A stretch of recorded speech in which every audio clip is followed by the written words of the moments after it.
Daniel Prescott slammed his fist on the hospital bed rail, his face inches from the pregnant woman who could barely keep her eyes open. "Sign it," he hissed. "Sign it now, or I'll make sure you never see that baby again. A homeless woman with no job, no family, no address. Courts don't give children to people like you." Sarah Mitchell's hand trembled over the contract worth $3 million. Her grandmother had died protecting this land. Her great-grandmother before that. And now 8 months pregnant alone in a hospital room with a man who'd waited decades for this moment, she had to make a choice that would change everything. Before we continue, I invite you to subscribe to my channel and follow Sarah's story until the very end. Comment below with the city you're watching from so I can see how far this story has traveled. The Greyhound bus driver looked at Sarah Mitchell like she was a problem he didn't want to solve. "Ma'am, this is the last stop, Hollow Creek. You sure this is where you meant to get off?" Sarah gripped the letter in her hand so tight the paper crinkled. "I'm sure." "Nothing out here but mountains and old grudges," he said. "You got someone meeting you?" "No." He glanced at her belly, then at the single suitcase held together with duct tape. Something softened in his face just for a second. "Bus station's got a phone inside, if you need to call someone." "There's no one to call," Sarah said. "But thank you." She stepped off the bus into November air that bit through her thin coat. The station was nothing more than a wooden bench and a rusted sign. Beyond it, mountains rose like walls, and somewhere up there a farmhouse waited. A farmhouse she hadn't seen in 20 years. Sarah started walking. Her feet hurt after 10 minutes. Her back screamed after 20. The baby pressed against her bladder with the persistence of someone demanding attention. "I know," she muttered, one hand on her belly. "I know. We're almost there, I think." She didn't know. She didn't know anything anymore. 3 weeks ago, she'd been sleeping in her car behind a grocery store in Louisville, rationing crackers, counting the days until the baby came, and trying not to think about what would happen after. Then the letter arrived. A lawyer she'd never met. A grandmother she'd abandoned. An inheritance she didn't deserve. Sarah kept walking. The road curved through pine forests that smelled like Christmas and heartbreak, past abandoned coal tipples rusting in the weeds, over a bridge with boards missing. Her mother's voice echoed in her memory. "That place is poison, Sarah. It eats women alive. Promise me you'll never go back." "I promise, Mama," 12-year-old Sarah had said. But 12-year-old Sarah hadn't been pregnant, hadn't been homeless, hadn't been so desperate that a crumbling farmhouse in the middle of nowhere felt like salvation. "Sorry, Mama," 32-year-old Sarah whispered. "I'm breaking my promise." The farmhouse appeared through the trees like a ghost, deciding whether to haunt her. White clapboard weathered to gray. A porch sagging in the middle. Windows watching. Waiting. Sarah stopped at the edge of the property. Her heart pounded. "Okay," she said to the baby. "Okay, this is it. This is home." The word felt strange in her mouth. Foreign. She hadn't had a home in so long she'd forgotten what the word meant. She climbed the porch steps. Each one groaned. The key from the lawyer's packet stuck in the lock. She pushed harder. Something clicked. The door swung open. Dust, cold air. And underneath something else. Wood smoke. Dried lavender. The smell of her grandmother's hugs. Sarah's knees buckled. She caught herself on the doorframe, breathing hard tears streaming down her face. "Grandma," she choked. I'm so sorry I never came back." The house didn't answer. Houses don't. But the floorboards creaked softly, settling around her presence, and somewhere deep in the walls, Sarah could have sworn she heard a sigh. She stepped inside. The first night was the hardest. Sarah found blankets in a cedar chest that smelled like mothballs and memories. She made a bed on the old sofa because the stairs seemed too steep for her aching body. The house made sounds. Creaking, settling, breathing. Every noise made her jump. "It's just the house," she told herself. "Old houses make noise. It doesn't mean anything." But at 2 a.m. when something scratched against the window, she couldn't convince herself anymore. She lay rigid hands on her belly, staring at the ceiling. The scratching came again. And again. Sarah forced herself up. Forced herself to the window. Forced herself to look. A branch. Just a branch blown by the wind scraping against the glass. She laughed. It came out more like a sob. "We're okay," she told the baby. "We're okay. We're going to be okay." She didn't believe it, but saying it helped. At dawn, she explored the kitchen, found canned goods on shelves, jars of preserves, dried beans, rice. Her grandmother had known. Somehow, impossibly, she had known someone would come. Sarah ate cold beans from a can and called it breakfast. "We've had worse," she said. "Remember that gas station bathroom where we washed our hair with hand soap? At least this place has a real sink." The baby kicked. "I know, I'm trying to be positive. Work with me here." She spent the morning cleaning, sweeping, scrubbing. Physical labor felt good. Normal. Like she was accomplishing something instead of just surviving. By noon, she'd cleared enough dust to breathe properly. By evening, she'd found the wood stove and figured out how to light it. By nightfall, she had heat. Light from old candles. A pot of soup bubbling from canned vegetables. "Not bad," she said, looking around. "Not bad at all." Then someone knocked on the door. Sarah's blood ran cold. No one knew she was here. No one.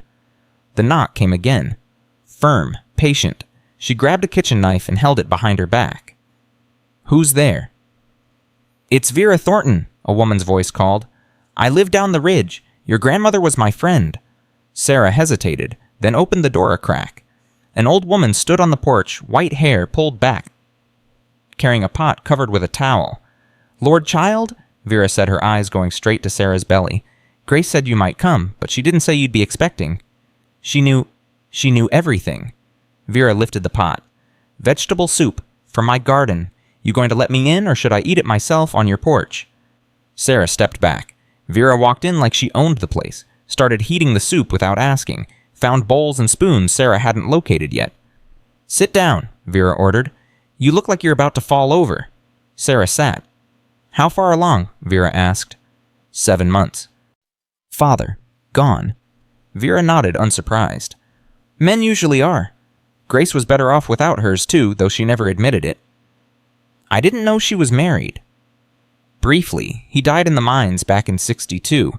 She said it was the only good decision he ever made." Vera set a bowl in front of Sarah. "Eat." Sarah ate. The soup was warm and real and tasted like someone cared whether she lived or died. "Your grandmother talked about you," Vera said, sitting across from her.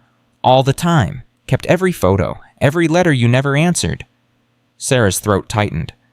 "I wanted to write. My mother wouldn't let me." "I know. Grace knew too. She was an angry child. She understood." Vera leaned forward. "But now I need you to understand something. This land, this house, there are people who want it, who've wanted it for 100 years. Your grandmother spent her whole life keeping them away. Why, it's just a farm." Vera's eyes went sharp. "No, it isn't. There's something under this land, something valuable, and men have died trying to get it." Sarah set down her spoon. "What are you talking about?"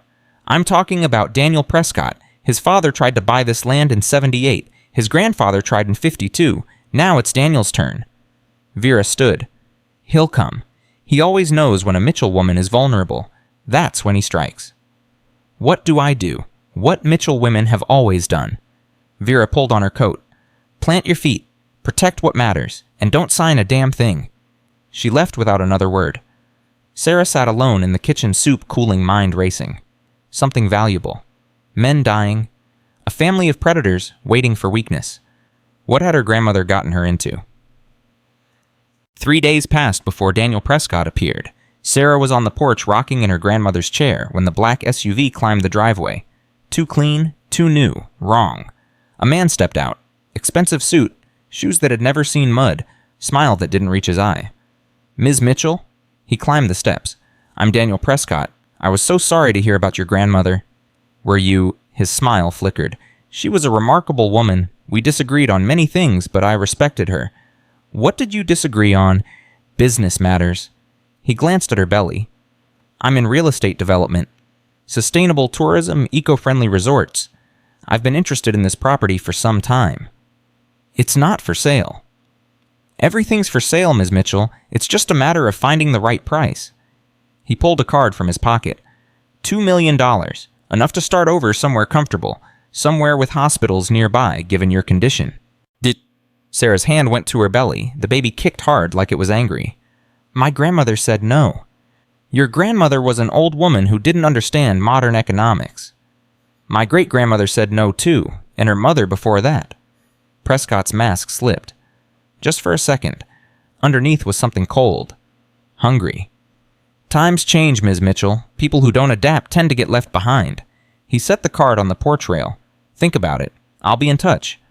He drove away without looking back. Sarah watched until the SUV disappeared. Then she went inside and tore the house apart looking for answers. She found them behind the kitchen stove. A panel in the wall hidden under wallpaper that didn't quite match. A compartment carved into the space between studs.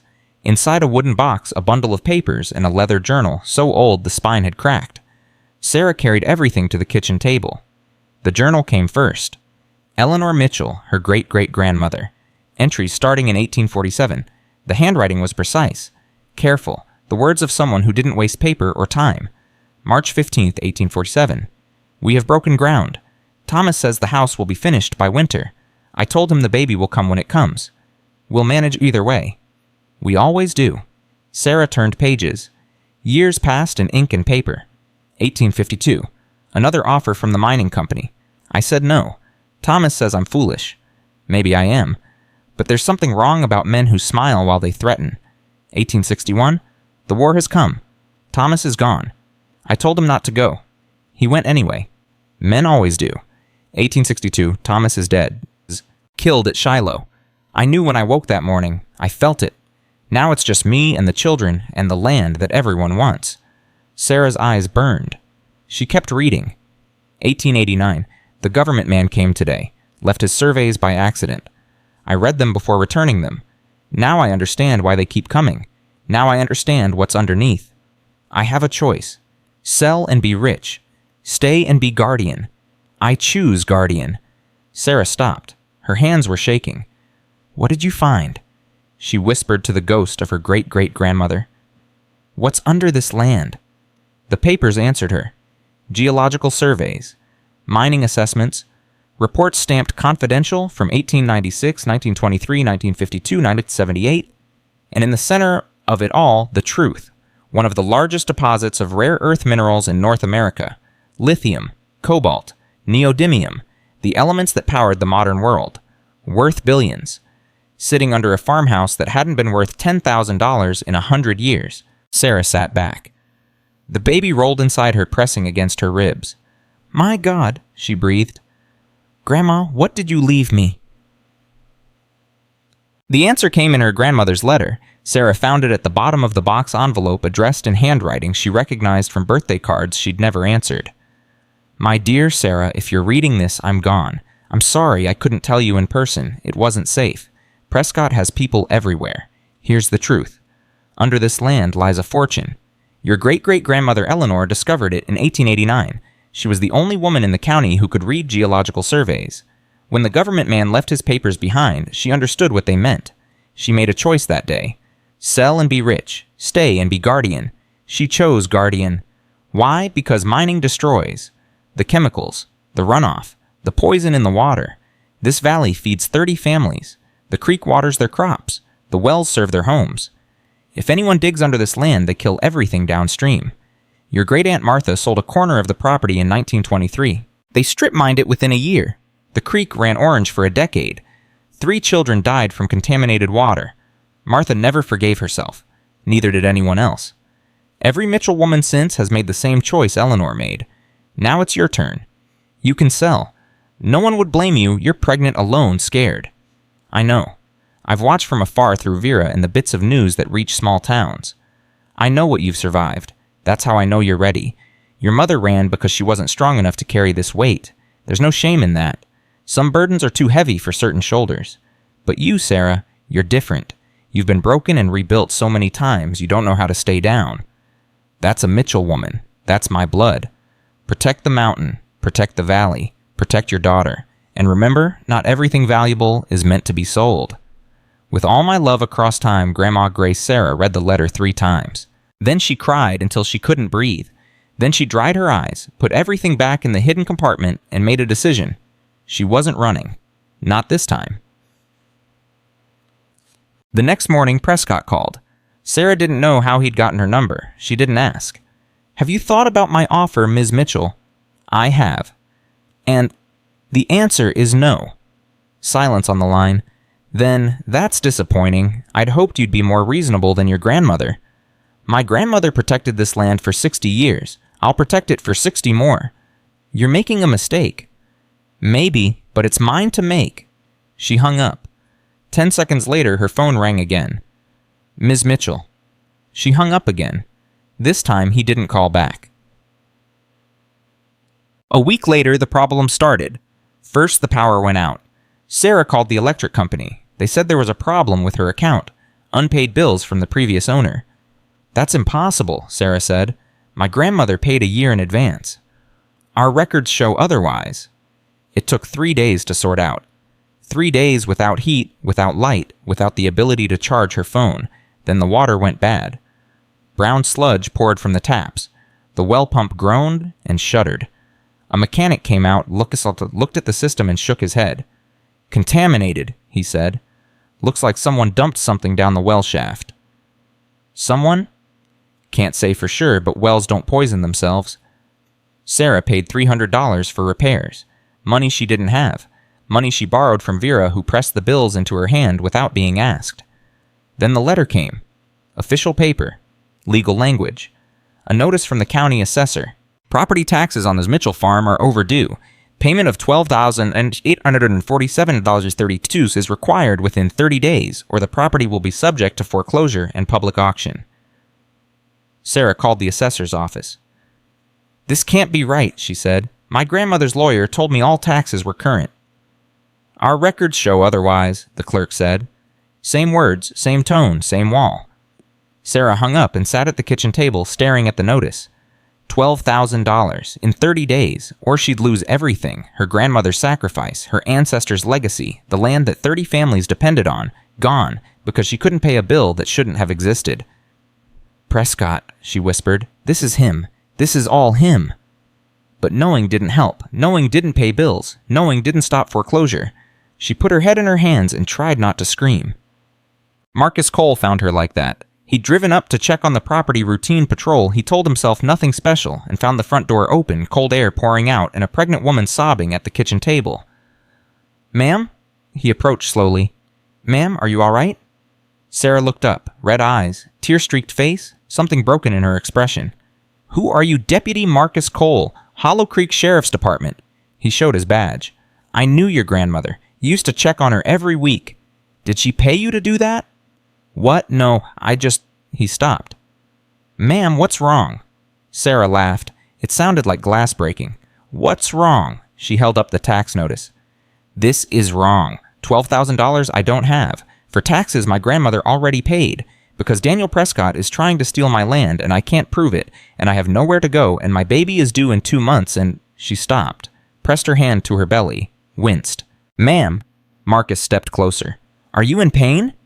"Braxton Hicks," she said through gritted teeth.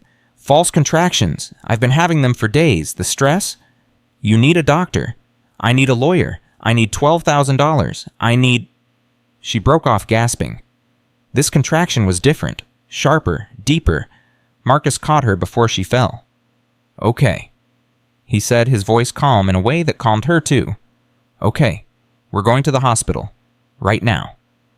"I can't afford..." "Right now, Ms. Mitchell, everything else can wait." He carried her to his patrol car, called ahead to the hospital, drove with sirens on. Sarah gripped the door handle and focused on breathing. "The house," she gasped. "I left the door open." "I'll come back and lock it." "The documents, there are documents, hidden, behind the stove. If Prescott finds them, I'll protect them." "You don't understand. They're worth..."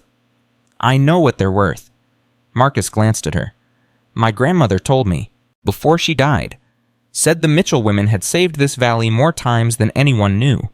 Sarah stared at him. "You knew?"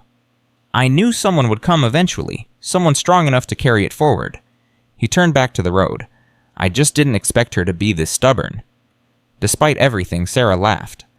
Then another contraction hit, and she stopped laughing. The hospital in Hollow Creek was small. 20 beds. A handful of doctors, equipment that had been new when Reagan was president, but the staff moved like they knew what they were doing. Sarah was in a bed within minutes, monitors attached. IV started. A doctor appeared, young, tired, kind eyes. "Ms. Mitchell, I'm Dr. Patel. How far along are you?" 32 weeks. "And when did the contractions start?" "Days ago, but they got worse today, much worse." Dr. Patel checked the monitors. Her expression didn't change, but something in her posture shifted. Your blood pressure is elevated. That's concerning at this stage. She looked at Sarah directly. Have you been under unusual stress? Sarah laughed again. That broken glass sound. You could say that. I'm going to give you medication to slow the contractions. We need to keep this baby inside as long as possible. Dr. Patel paused. Is there anyone I can call, family, a partner? No. Friends? Sarah thought of Vera, of Marcus probably still driving back to secure her house. Maybe, I don't know. Anyone who can stay with you tonight? No. Dr. Patel squeezed her hand. Then I'll stay, as long as I need to. Sarah's eyes filled with tears. Why? Because no one should be alone at a time like this. Dr. Patel smiled.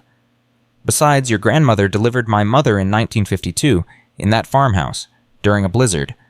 I figure I owe the Mitchell family one. Sarah closed her eyes. The medication flowed. The contractions slowed. And for the first time in months, she let herself rest. Dick. Marcus returned to the farmhouse at midnight. The door was still open. Cold air filled the house. He locked up, started a fire, checked every room. Then he found the hidden compartment. The papers were still there. The journal, the geological surveys.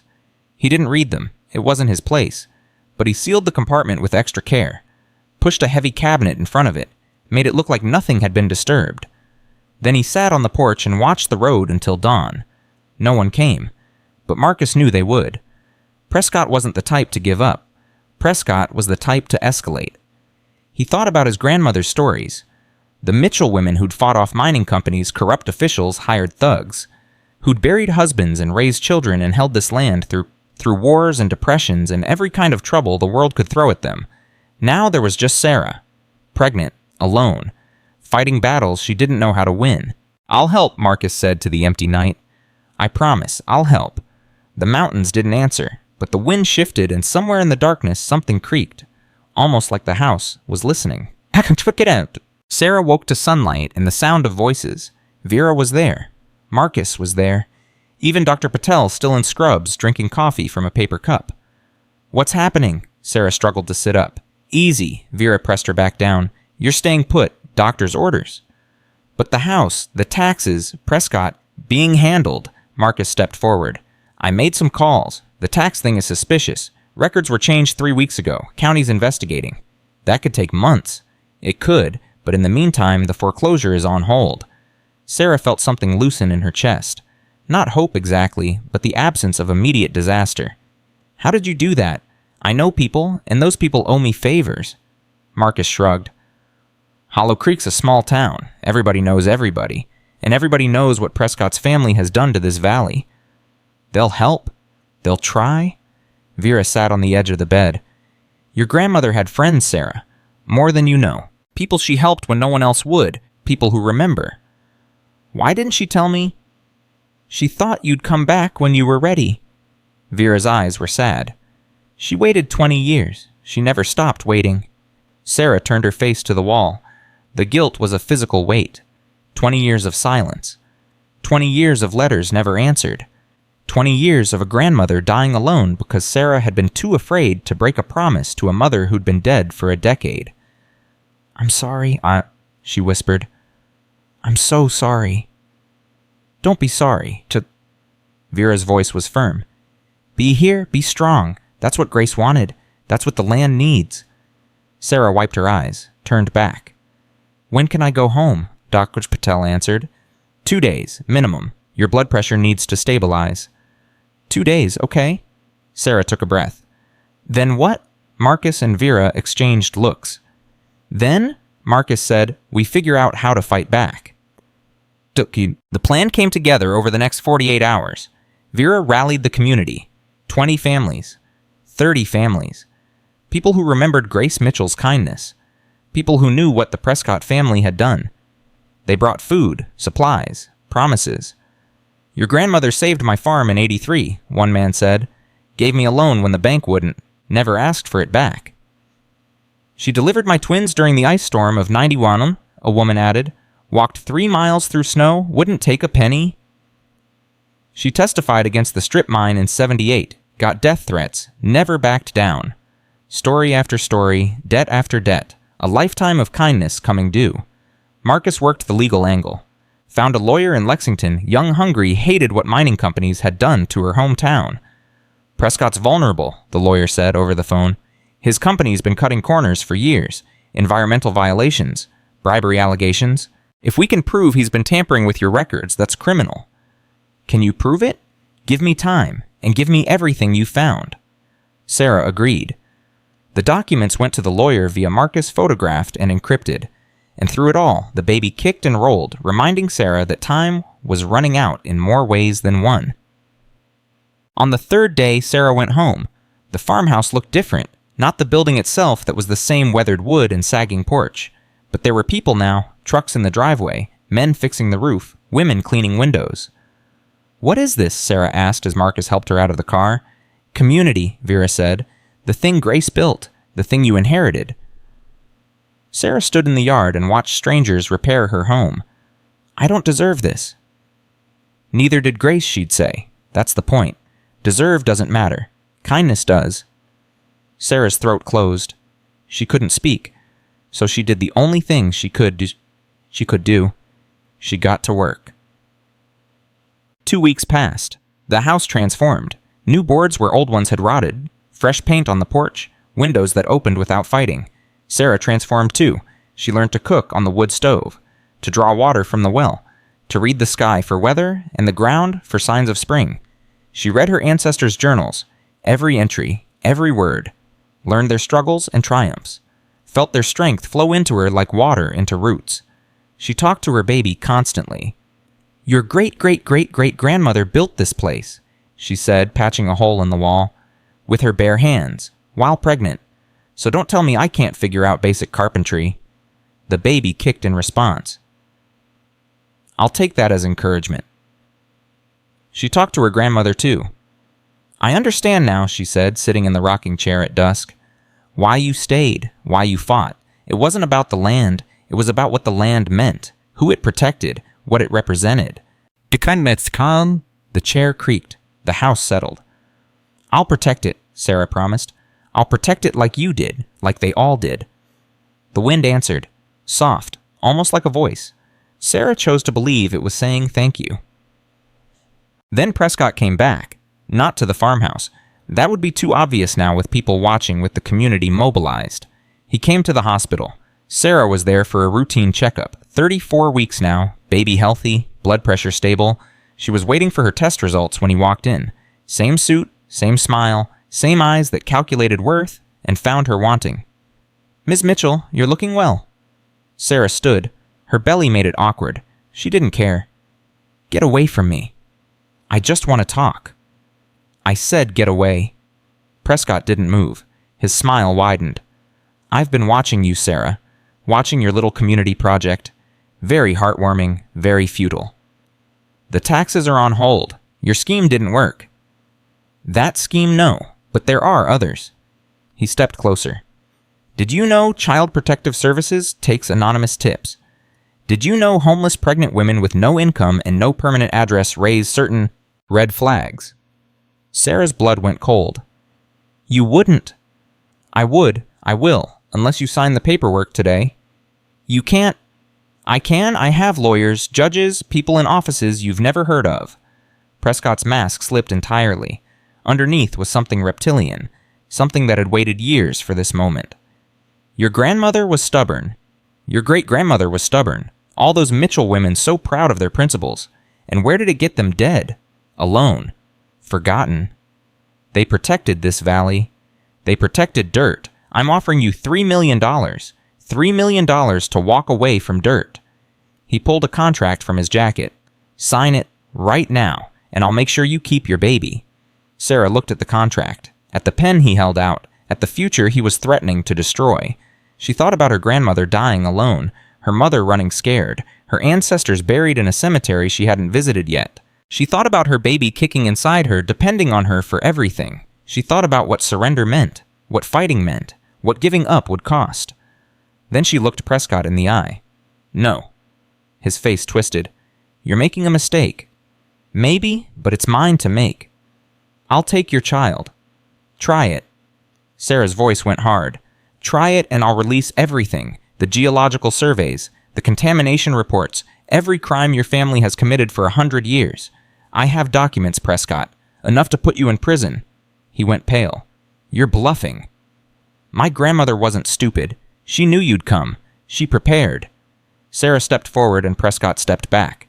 Here's what's going to happen. You're going to leave this hospital. You're going to leave Hollow Creek. And you're never going to threaten me or my family again. Or what? Or I burn you to the ground.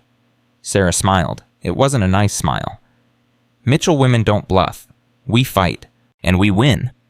Prescott stared at her. Seconds passed. Then he turned and walked away without another word. Sarah watched him go. Then she sat down, put her head between her knees, and tried to stop shaking. How? Dr. Patel found her like that. Sarah, what happened? You're white as a sheet. Prescott, he was here. He threatened. Sarah couldn't finish. That man has been a cancer on this county for years. Dr. Patel helped her up. Come on, let's get you into a room. I want to check your vitals. I'm fine. You're not fine. You're 34 weeks pregnant, and you just had a confrontation with a sociopath. Let me do my job. Sarah let herself be led. The tests came back normal. Baby healthy. Mother stressed but stable. You need rest, Dr. Patel said. Real rest, not farmhouse renovation rest. I can't stop now. There's too much. Sarah.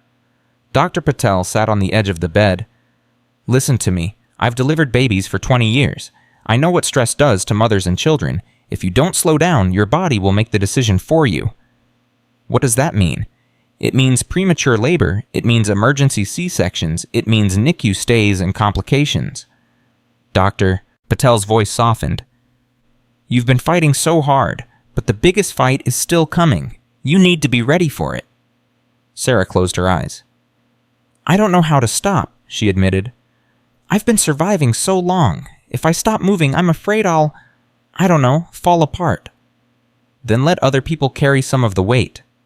Dr. Patel squeezed her hand. Vera, Marcus, the whole community that's rallied around you, let them help. They've already done so much. They want to do more. That's what community means. Sarah opened her eyes, looked at the doctor who'd stayed with her that first night, who'd kept vigil because no one should be alone. Okay, she said. Okay, I'll try. The next 3 weeks passed in a haze of forced rest and reluctant surrender. Sarah stayed in bed. Vera brought meals. Marcus brought updates. The lawyer had found evidence of fraud. Prescott's company was under investigation. The tax issue had been traced to a county clerk on Prescott's payroll. It's working, Marcus said. The net is closing. What about the CPS threat? Empty. He'd have to file paperwork, leave a trail. He's too smart for that now that we're watching. Sarah exhaled. So it's over. Not yet, but we're winning. She wanted to believe him. Some days she did. Other days she lay in bed and waited for the other shoe to drop. It dropped at 3 a.m. on a Tuesday. Sarah woke to pain. Real pain. Not Braxton Hicks. Not stress. Labor. She called Vera, called Marcus, called 911. Everyone came at once. The ambulance ride was a blur. Sirens, lights, Dr. Patel's voice telling her to breathe. It's too early, Sarah gasped. I'm only 37 weeks. 37 is okay. Baby's lungs are developed. You're going to be fine. Promise? Dr. Patel squeezed her hand. Promise. Done. The labor lasted 8 hours. 8 hours of pain, of pushing, of gripping Vera's hand so hard she left bruises. But at 11:47 a.m., a baby girl came screaming into the world. 6 pounds, 2 ounces, perfect lungs, perfect cry, perfect. Dr. Patel placed her on Sarah's chest. She's beautiful, the doctor said. Sarah couldn't speak, could barely see through her tears. She held her daughter, felt the tiny heartbeat against her own. Grace, she whispered. Grace Eleanor Mitchell. The baby stopped crying, opened her eyes. For a moment, Sarah could have sworn her grandmother was looking back at her. Welcome home, she said. Welcome home. Recovery took time. Sarah stayed in the hospital for 2 days, then went home to a farmhouse full of flowers and casseroles and hand-knitted baby blankets. The community had transformed. What had been a loosely connected group of grateful neighbors had become something more, something stronger. They called themselves the Grace Mitchell Land Trust. The lawyer had suggested it, a legal entity to protect the property, to ensure no Prescott now or ever could touch it. 30 families joined, then 40, then 50. The trust didn't just protect Sarah's land, it protected the whole valley, every farm, every home, every well that drew water from the mountain. "This is what your grandmother dreamed of," Vera said, watching Sarah nurse the baby. "A community that protects itself, that fights for each other." She never saw it happen. Maybe she did. Maybe she's seeing it now.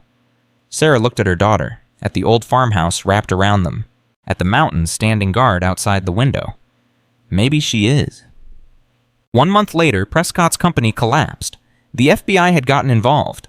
Environmental violations, tax fraud, bribery of public officials. Daniel Prescott was arrested in his office, handcuffed. Perp walked in front of cameras. Sarah watched the news from her grandmother's rocking chair, baby Grace asleep in her arms. "It's over," Marcus said, standing in the doorway. "He's done." "Is it really over?" "His company's finished. His assets are frozen. He'll be in court for years." Marcus sat down beside her. "You won, Sarah." "We won. All of us." "Yeah?" He smiled. "All of us." They sat in silence as the evening news droned on. Sarah thought about the journey, the bus ride, the empty farmhouse, the letter that had changed everything. She thought about her grandmother watching from somewhere, finally at peace.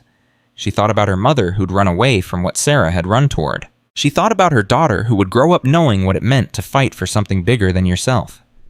"Grace," she whispered to the sleeping baby, "your great-great-great-great-grandmother built this place. Your great-grandmother protected it. Your grandmother died for it. And someday it'll be yours to guard." The baby stirred, settled. The house creaked softly. The fire popped. And Sarah Mitchell, who had arrived with $47 and a suitcase held together with duct tape, held her daughter close and finally believed in home. The peace lasted exactly 11 days. Sarah was feeding Grace when Vera burst through the door without knocking, her face drained of color. "They're coming back," Vera said. "Prescott's people. They filed something with the court this morning." Sarah's hands went still on the baby's blanket. "He's in jail." "He is, but his lawyers aren't." Vera dropped a stack of papers on the kitchen table. "They're claiming the land trust is invalid, saying your grandmother wasn't mentally competent when she signed the deed transfer." "That's insane. Grandma was sharp as a tack." "I know that. You know that. But they've got doctors willing to testify otherwise. Paid doctors." Sarah looked down at Grace, who had fallen asleep mid-feeding milk dribbling from her tiny mouth. 11 days. 11 days of thinking the fight was over. "What do we do?" "We fight," Vera said. "Same as always. Same as your grandmother did for 60 years. Sarah closed her eyes. The exhaustion was bone deep now, a permanent resident in her body. New mother exhaustion layered on top of 8 months of survival exhaustion layered on top of a lifetime of never having enough. "I don't know if I can keep doing this, Vera." "You can, because you don't have a choice." Vera's voice softened. "That's what being a Mitchell woman means. You fight until you can't. Then you fight some more." Grace stirred, made a small sound, settled back into sleep. Sarah opened her eyes. "Show me the papers." The legal challenge was complicated, intentionally so. Prescott's lawyers had buried the real threat under layers of technical language and procedural motions. But the core was simple. They wanted the land, and they'd found a new way to take it. Sarah called Marcus. "I just heard," he said before she could speak. "I'm on my way." "What do you know?" "Not enough, but I know who filed the motion. Harold Prescott, Daniel's father." Sarah's blood chilled. "I thought he was dead." "Retired, living in Florida. Apparently his son's arrest motivated him to come out of retirement." Marcus paused. "Sarah Harold is worse than Daniel. He's the one who tried to burn out your great-grandmother in 78. He's the one who... I know what he did." "Then you know what we're dealing with." Sarah looked at Grace, at the papers on the table, at the walls of the house that had protected her family for almost 200 years. "Come quickly," she said. "We need to plan." Marcus arrived within the hour. Vera made coffee. Sarah put Grace in the bassinet and spread the legal documents across the kitchen table. "The mental competency claim is the main attack," Marcus said, flipping through pages. "They're saying Grace showed signs of dementia in her final years, that she couldn't have understood what she was signing." She understood perfectly, Sarah said. She planned everything. The hidden documents, the letter. She knew exactly what she was doing. Can you prove it? How? Medical records, witnesses, anyone who interacted with her in the last year. Vera raised her hand. I saw her every week. She was sharp as ever. Better than me most days. That's a start, but we need more. Marcus looked at Sarah. The lawyer in Lexington, is she still on board? I'll call her. Do it now. We don't have much time. Fidemis, Sarah made the call. The lawyer, Rebecca Chen, answered on the second ring. I've seen the filing, Rebecca said. It's aggressive, but not airtight. They're banking on you not having resources to fight back. What do we need? Evidence that your grandmother was mentally competent. Dated documents, signed statements, anything that shows clear thinking in the months before her death. Rebecca paused. The hearing is in 3 weeks. Can you find something by then? I'll find something. Sarah. Rebecca's voice went serious. Harold Prescott doesn't lose. He's been doing this for 50 years. He's destroyed families, bankrupted farmers, broken people who thought they could stand against him.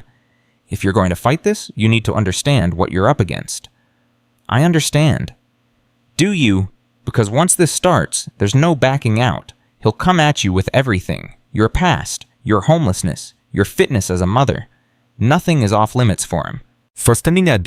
Sarah thought about the shelter, the parking lots, the nights she'd slept in her car with one hand on her belly and one eye on the rearview mirror. Let him try, she said. I've survived worse than Harold Prescott. She hung up. Marcus and Vera were watching her. 3 weeks, Sarah said. We need to find proof that Grandma was competent.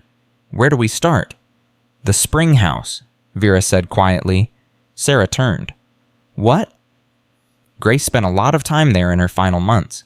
Said she was organizing things, making sure everything was in order. Vera met her eyes. If she left proof anywhere, it would be there. The spring house. Sarah hadn't been back since the day Marcus found her collapsed outside it. Since the day she'd discovered the truth about what lay beneath this land. I'll go tomorrow, she said. Not alone, Marcus said. Fine, come with me. I will. Grace woke up crying. Sarah lifted her, held her close, felt the tiny heartbeat against her own. 3 weeks, she whispered. We can do this. She didn't know if she believed it, but saying it helped. The next morning came cold and gray. Sarah bundled Grace in layers and strapped her to her chest in a carrier Vera had dug out of storage. Marcus arrived at dawn with coffee and determination. Ready? He asked. No, let's go anyway. The walk to the spring house took longer with the baby. Sarah's body was still recovering from childbirth, still adjusting to the demands of new motherhood. Every step felt like a negotiation, but she kept moving. The spring house appeared through the trees exactly as she remembered. Stone walls covered in moss, steam rising from the warm water. Your grandmother loved this place, Marcus said. Used to come here every Sunday, even in winter. Said it helped her think. Sarah pushed open the wooden door. Inside the pool glowed that same strange blue-green, but something was different. There, she said, pointing. That wasn't here before. A wooden box sat on the stone shelf by the far wall. New, or at least newer than everything else in this ancient space. Sarah crossed to it, heart pounding. The box was locked. But the key from her grandmother's belongings, the one that had opened the hidden compartment in the farmhouse, fit perfectly. Inside, a journal. Not Eleanor's journal from 1847. A new one. Her grandmother's handwriting. Oh, God, Sarah breathed. What is it? She wrote everything down. Sarah flipped through pages, hands trembling. Dates, conversations, legal preparations, everything she did in her final year. The entries were meticulous. Daily records of activities, conversations, decisions, undeniable proof of a sound mind. But there was more. Sarah reached the final entries. Marcus, listen to this. She read aloud November 3rd. The lawyer confirmed my will is airtight. Sarah will inherit everything. I've also written a letter explaining the land, the minerals, what must be protected. I've hidden it where she'll find it when she's ready. November 5th. Harold Prescott called today. First time in 15 years. He knows I'm dying. He can smell it somehow, like a vulture circling. I told him what I've told his family for 40 years. This land is not for sale. Not now. Not ever. He said I was senile, that I didn't know what I was saying. I told him I knew exactly what I was saying, and I'd recorded the conversation to prove it.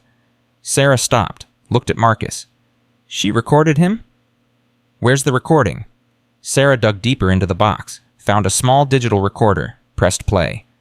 Harold Prescott's voice filled the spring house, reedy and cold. Grace, be reasonable. You're dying. You have no heirs. That land will go to the state, and the state will sell it to me anyway. Why not take the money now? And her grandmother's voice strong and clear. I have an heir, Harold. My granddaughter, Sarah. And she's stronger than you know. She's survived things that would have broken you. When she comes for that land, she'll fight for it. And she'll win. She doesn't even know you exist. She'll sell in a heartbeat. No, she won't, because she's a Mitchell woman. And Mitchell women don't sell. Mitchell women don't surrender. Mitchell women plant their feet and fight until there's nothing left to fight for. You're a fool, Grace. Maybe, but I'm a fool who's beaten your family for 60 years, and my granddaughter will beat you for 60 more. The recording ended. Sarah sat in the spring house, tears streaming down her face, her grandmother's voice still echoing in her ears. She knew, Sarah whispered. She knew I'd come. She knew I'd fight. She knew who you were, Marcus said, even when you didn't. Grace stirred against Sarah's chest, making soft sounds. This changes everything, Sarah said, wiping her eyes. This proves she was competent. This proves Prescott has been planning this for years. It does, but there's more. Marcus was looking at something in the box. A folder Sarah hadn't noticed. Sarah, look at this. He handed it to her. Inside were photographs, legal documents, newspaper clippings, all about Harold Prescott. Your grandmother was building a case, Marcus said, not just defending herself, attacking him. Sarah flipped through the folder. Her grandmother had documented everything. Prescott's bribes to county officials, his intimidation of local farmers, the families he'd destroyed, the lives he'd ruined, the trail of broken people stretching back 50 years. This is enough to put him in prison, Sarah said, if it can be verified. It can, look. She held up a photograph. That's the county clerk who changed my tax records, and that's Harold Prescott handing him an envelope. Marcus stared. Where did she get this? I don't know, but she got it. Well, Sarah gathered everything, returned it to the box. We need to get this to Rebecca, today. They hurried back to the farmhouse, but someone was waiting for them. A black car sat in the driveway.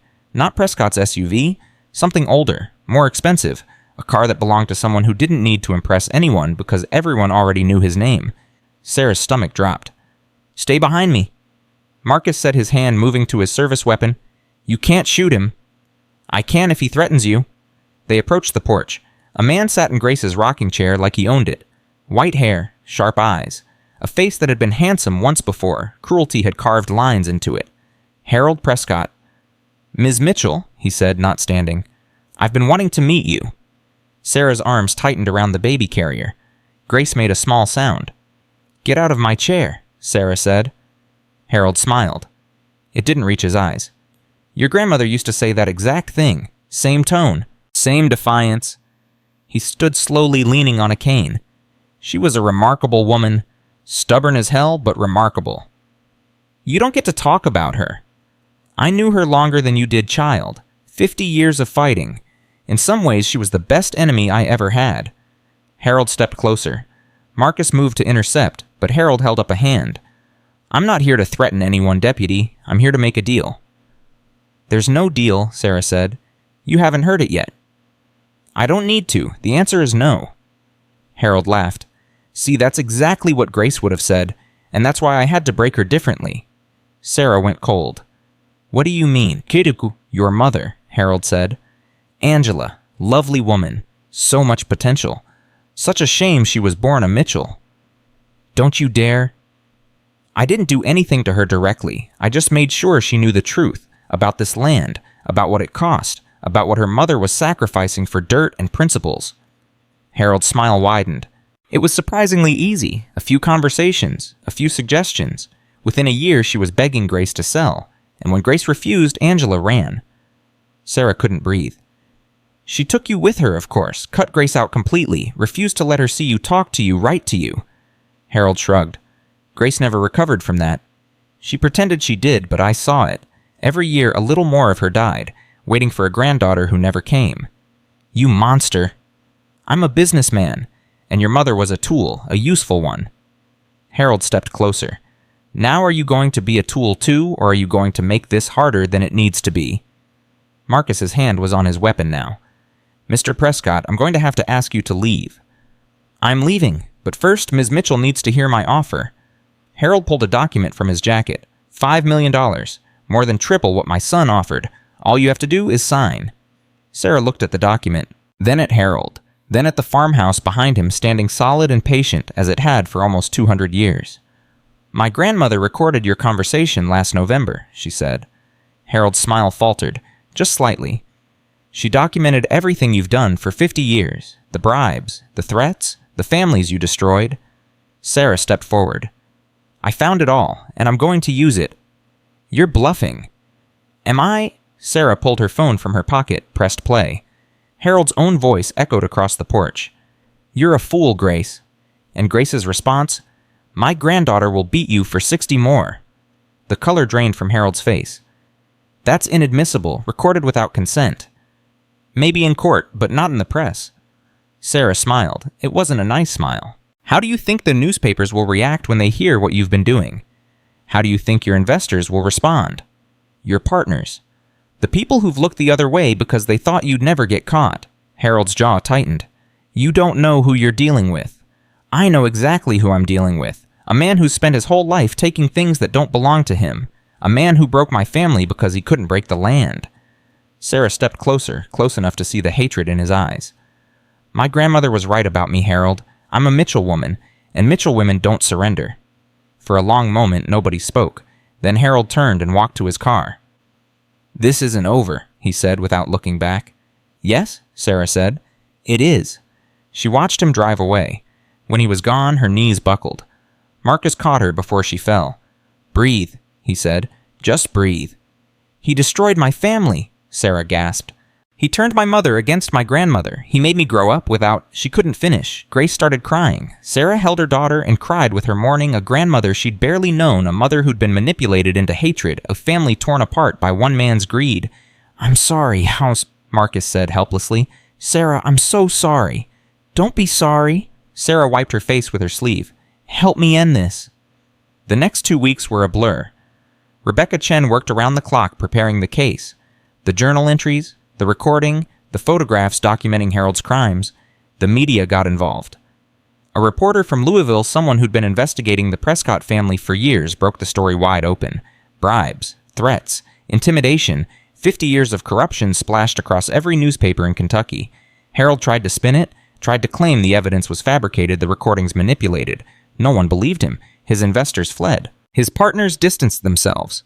His empire, built on stolen land and broken families, began to crumble. But he didn't give up. 3 days before the competency hearing, Sarah woke to pounding on her door. It was 4 a.m. Grace was screaming. Someone was shouting outside. Sarah grabbed the baby and ran to the window. Fire. The barn was burning. She called 911, called Marcus. Ran outside with Grace clutched to her chest. Flames licked the sky. Heat washed over her face. Sarah, Vera's voice somewhere in the darkness. Sarah, are you okay? I'm here, the barn. I know, I called it in. Fire department's coming. Sarah stood in the yard and watched her grandmother's barn burn. This was Harold. She knew it. Couldn't prove it, but knew it. He couldn't beat her legally. So he was trying to burn her out. Just like his father had tried with her great-grandmother 70 years ago. The fire department arrived. Contained the blaze. Saved the house, though the barn was a total loss. A firefighter approached Sarah as dawn broke. Ma'am, we found something you should see. He led her to what was left of the barn's foundation. There, spray-painted on the concrete, sell or burn. Sarah stared at the words. Then she turned to Marcus, who had arrived sometime during the chaos. Arrest him, she said. I need proof. Find it. Marcus nodded. I'll find it. He did. Security cameras from Vera's property pointed at the road had captured a truck leaving the area shortly before the fire started. The truck was registered to a company owned by Harold Prescott's nephew. The nephew cracked under questioning in less than an hour. Harold paid me, he said. Paid me $50,000 to scare her. I wasn't supposed to actually burn anything, just start a small fire, but it got out of control. Did Harold know you were going to commit arson? He gave me the gasoline. Harold Prescott was arrested that night. Sarah watched from her porch as they led him away in handcuffs just like his son before him. It's over, Marcus said, standing beside her. For real this time? Maybe. What do you mean? Sarah looked at the ruins of the barn, at the farmhouse standing solid behind her, at her daughter sleeping in her arms.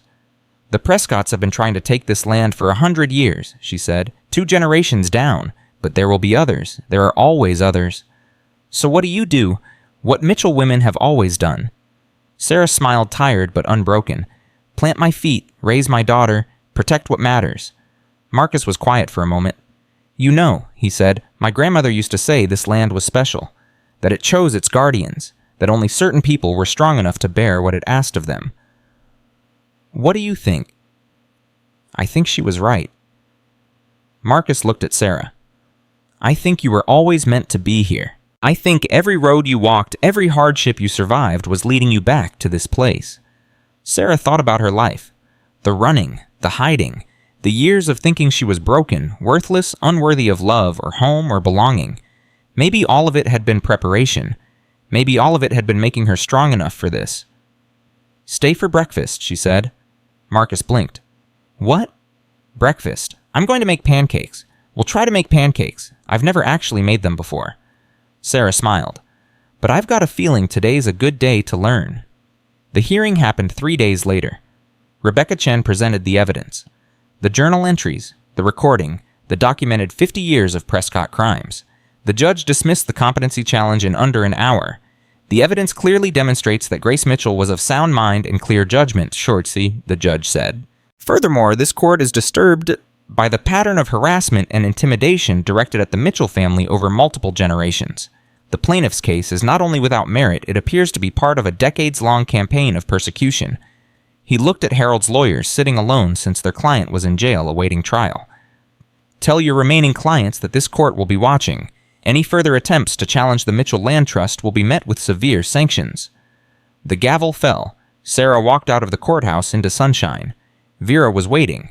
Marcus was waiting. 20 neighbors who'd driven 2 hours to show support were waiting. You did it, Vera said, hugging her. Grace would be so proud. We did it, Sarah corrected. All of us. She looked at the crowd. Farmers who'd known her grandmother.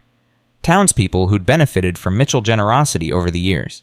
A community that had almost been destroyed but had found each other instead. Thank you, Sarah said loud enough for everyone to hear.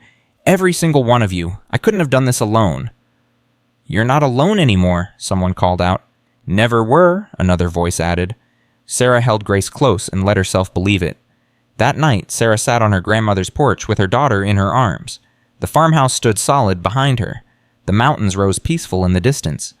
The land stretched out in all directions, fields that had fed families for almost 200 years. Your grandmother fought for this, Sarah told Grace, and her grandmother before that, all the way back to Eleanor, who built this house with her bare hands while pregnant with her first child. Grace gurgled. I know, it's a lot to live up to. Sarah smiled. But you've got time. Grow up, learn, be a kid. The fighting can wait. The stars were coming out now one by one, the same stars that had watched over every generation of Mitchell women. I'm going to tell you stories, Sarah said. Every night, stories about the women who came before you, what they sacrificed, what they saved, why this land matters. She paused. And I'm going to tell you one more thing, something your great-great-grandmother Grace told me in a letter I found after she died. Sarah took a breath. She said not everything valuable is meant to be sold. Some things are meant to be protected. Some things are worth fighting for. And some things, the most important things, are worth more than money could ever measure. Grace yawned, her tiny mouth forming a perfect O. She was talking about this land, Sarah whispered, but I think she was also talking about family, about love, about belonging somewhere so completely that no one can ever take it away from you. The baby's eyes drifted closed. That's your inheritance, Grace Eleanor Mitchell, not minerals or money or property lines, but something much more precious, a legacy of strength, a tradition of fighting for what matters, a family of women who never gave up no matter how hard the world tried to break them. Sarah rocked slowly, the chair creaking beneath her, the same rhythm that had soothed Mitchell babies for generations. And now it's our turn, she said, yours and mine, to protect what they protected, to carry what they carried, to be worthy of the gift they gave us. The farmhouse settled around them. wood-sighing boards shifting the house breathing as it had always breathed. Somewhere Sarah was certain her grandmother was listening. "I'll make you proud," Sarah promised. "I'll make them all proud." The stars burned overhead, the land dreamed beneath, and Sarah Mitchell, who had arrived with nothing and found everything, held her daughter close and watched the night slowly turn toward dawn. 3 months had passed since Harold Prescott's arrest, and Sarah had almost started to believe in peace. Grace was growing fast now, 4 months old, and already trying to roll over her eyes, tracking everything with fierce curiosity. The farmhouse hummed with life in ways it hadn't for decades. Vera came by most mornings. Marcus stopped in most evenings. The community that had rallied around Sarah during the crisis had settled into something permanent, something like family. Then the letter arrived. Sarah was washing dishes when she heard the mail truck. She dried her hands, walked to the box, and found a single envelope with no return address. Inside was a photograph. Her mother, Angela Mitchell. Young, maybe 19 or 20, standing in front of the farmhouse with her arm around another woman Sarah didn't recognize. On the back, in handwriting Sarah had never seen, "Ask your grandmother about Katherine. Ask about 1962. Ask about the real reason your mother ran." Sarah's hands started shaking. She called Vera immediately. "I need you to come over, now." "What happened?" "Just come." Vera arrived within 20 minutes. Sarah showed her the photograph. The message, the envelope with no markings. Vera's face went pale. "Where did you get this?" "It came in the mail, no return address." Sarah studied her. "You know something. Who's Katherine?" Vera sat down heavily at the kitchen table. Her hands, usually so steady, trembled as she reached for the photograph. "I was hoping this would stay buried," she said. "Grace wanted it buried." "Tell me." "Katherine was Grace's younger sister, your great-aunt." Vera took a breath. "She died in 1962, the same year your grandmother's husband died in the mines." Sarah felt the room tilt. "I never knew Grace had a sister." "Nobody talks about her. Grace made sure of that." Vera looked up, her eyes filled with old pain. "Katherine was killed, Sarah. Murdered. And everyone knows who did it, but nobody could ever prove it."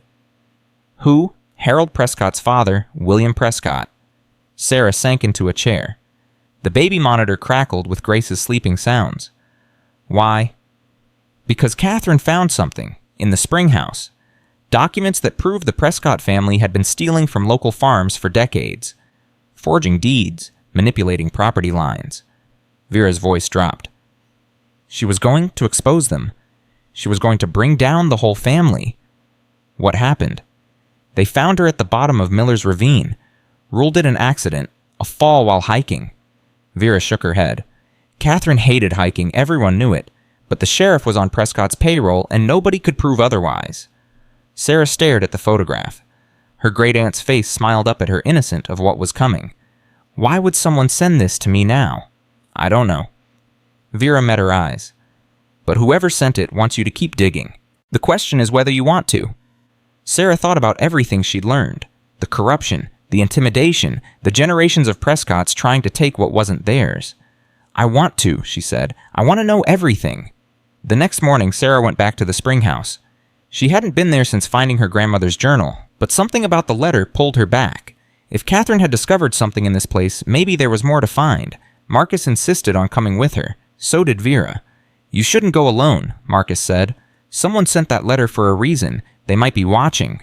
"Let them watch," Sarah said. "I'm done being scared." They reached the spring house as the sun climbed over the ridge. The warm water still steamed in the cold air, that strange blue-green glow still pulsing from somewhere deep below. Sarah opened the door and stepped inside. "What are we looking for?" Marcus asked. "I don't know. Something Katherine found. Something Grace wanted hidden." Sarah moved to the pool's edge. "My grandmother's journal mentioned the spring house, but there were entries that seemed incomplete, like she was leaving things out on purpose." "She was protecting you," Vera said. "Some truths are too heavy to carry." "I'm carrying them anyway." Sarah knelt by the water. "Help me look. Anywhere Katherine might have hidden something. Loose stones, false panels, anything." They searched for an hour, tapped walls, moved rocks, checked every surface for signs of disturbance. Nothing. Sarah was about to give up when Marcus called out. "Sarah, come here." He was at the far end of the chamber, where the warm water emerged from a crack in the rock. He'd pushed aside a large stone to reveal a metal box embedded in the wall. How did you find that? I didn't. My foot went through a soft spot in the ground. When I looked down, I saw the edge of the box. Marcus stepped back. It's sealed with something, wax maybe. Sarah broke the seal. Inside was another journal. This one newer than Eleanor's, but older than Grace's. The handwriting was different, smaller, more rushed. Katherine's, Vera breathed. Sarah opened to the first page.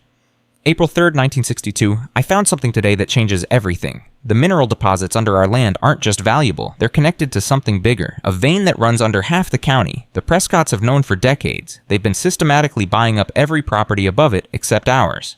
Sarah kept reading. April 10th, 1962, I confronted William Prescott today, told him I knew what he was doing, told him I had proof. He laughed at me, said no one would believe a Mitchell woman over a Prescott man, said we'd been thorns in his family's side for 100 years, but that was about to change. April 15th, 1962, someone broke into the Spring house last night. They didn't find the box, but they know I'm hiding something. Grace is worried. She wants me to stop investigating. But I can't. Too many families have lost their land. Too many lives have been destroyed. Someone has to stop them.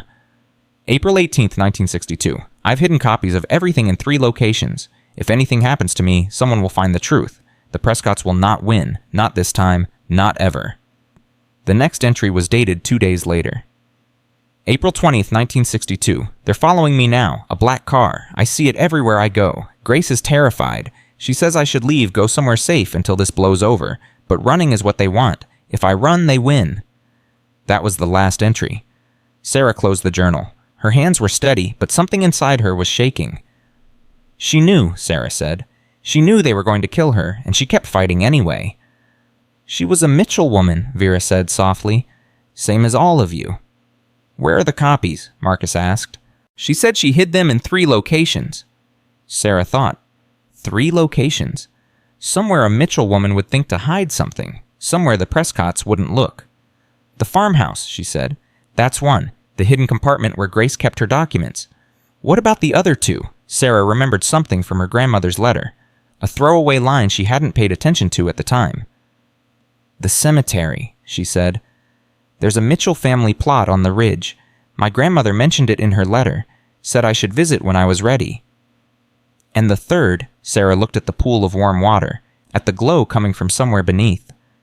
Down there, she said, whatever's at the bottom of this spring.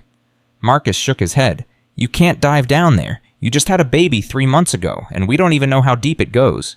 Then we find out. That afternoon, Sarah made calls. She found a diver in Lexington who specialized in cave exploration. He could come the next week. The cost was more than she could afford, but the community pooled resources without being asked. This affects all of us, Schwaniel, one farmer said when he dropped off his contribution. Whatever's hidden down there, it's our history too. Sarah thanked him, thanked all of them. The weight of their faith pressed on her shoulders, but it didn't crush her anymore. It held her up. While she waited for the diver, she went to the cemetery. The Mitchell family plot sat on a hill overlooking the valley. 14 headstones spanning almost 200 years. Eleanor and Thomas. Their children. Their grandchildren. Grace's husband James, who had died in the mines. And Grace herself, buried just 4 months ago. Sarah stood before her grandmother's grave. I found Katherine's journal, she said. I know what happened to her. I know what you were protecting me from. The wind stirred the dead leaves around her feet. I'm not angry that you didn't tell me. I understand now. Some truths are weapons. They can hurt the people who carry them. Sarah knelt, placing her hand on the cold stone. But I'm going to find out everything. I'm going to finish what Katherine started, and I'm going to make sure no one else dies for this land. She searched the grave, found nothing obvious. But the headstone had been recently placed, and something about the base looked wrong.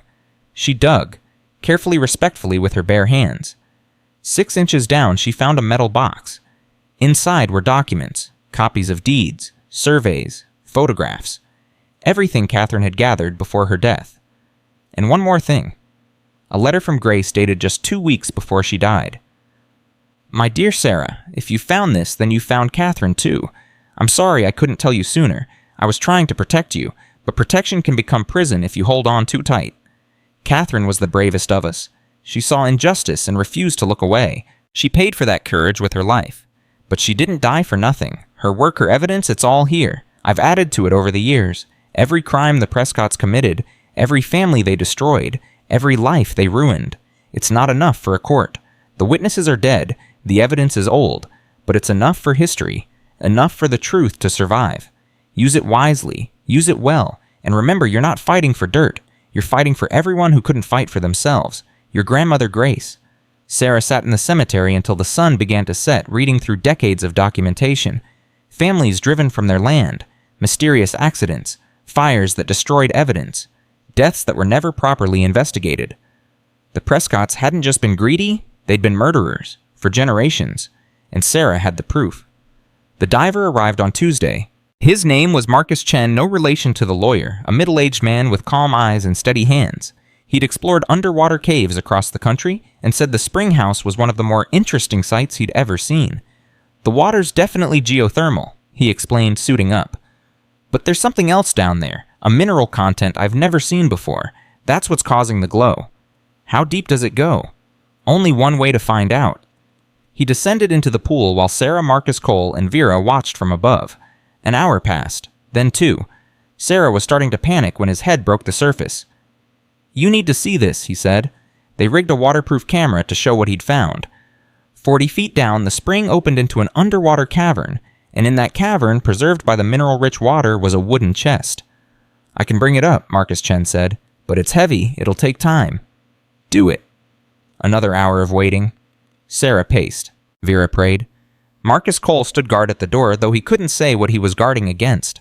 Finally, the chest emerged. It was old, older than anything Sarah had seen in the farmhouse.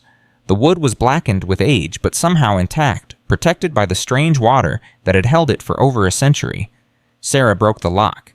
Inside were documents she couldn't read at first. The handwriting was archaic, the language formal and legal, but Rebecca Chen could read them. Sarah called her immediately. "Send me photographs," the lawyer said. "All of them." 20 minutes later, Rebecca called back. Her voice was shaking. "Sarah, do you know what you found? Tell me." "These are original land grants, from 1847, signed by the governor of Kentucky." Rebecca paused. They proved that the Mitchell family was granted not just the farmhouse property, but almost everything the Prescotts currently claim to own. 20,000 acres, the entire northern half of the county. Sarah couldn't breathe. "The Prescotts forged their deeds," Rebecca continued. "Everything they've built for the last 150 years is built on stolen land. Your land. Mitchell land. Can we prove it? With these documents. Yes, the signatures can be authenticated. The paper can be dated. This changes everything, Sarah. Not just for you, for every family they've stolen from, for the entire county." Sarah looked at the chest, at the papers that had waited underwater for over a century. Why did someone hide these? Probably to protect them. The Prescotts have been destroying evidence since the beginning. Whoever put these here knew they needed to survive. Rebecca's voice caught. "Sarah, this is enough to invalidate every Prescott land claim in the county. It's enough to send Harold and Daniel to prison for life. It's enough to change history." "Then let's change it." The news broke 3 days later. Rebecca Chen held a press conference in Lexington. Sarah stood beside her, Grace in her arms, as cameras flashed and reporters shouted questions. The documents recovered from the Mitchell property prove beyond doubt that the Prescott family has been operating a multi-generational land theft scheme for over 150 years, Rebecca announced. "We are filing civil suits on behalf of 17 families whose land was stolen.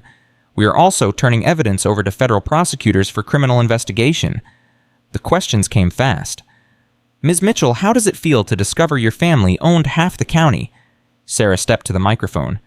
"It feels like justice, not for me, for my grandmother who spent 60 years fighting alone, for my great-aunt Katherine who was murdered for knowing too much, for every family who lost their land, their homes, their livelihoods to Prescott greed.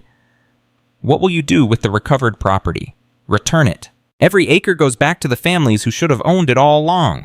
Sarah looked directly into the cameras.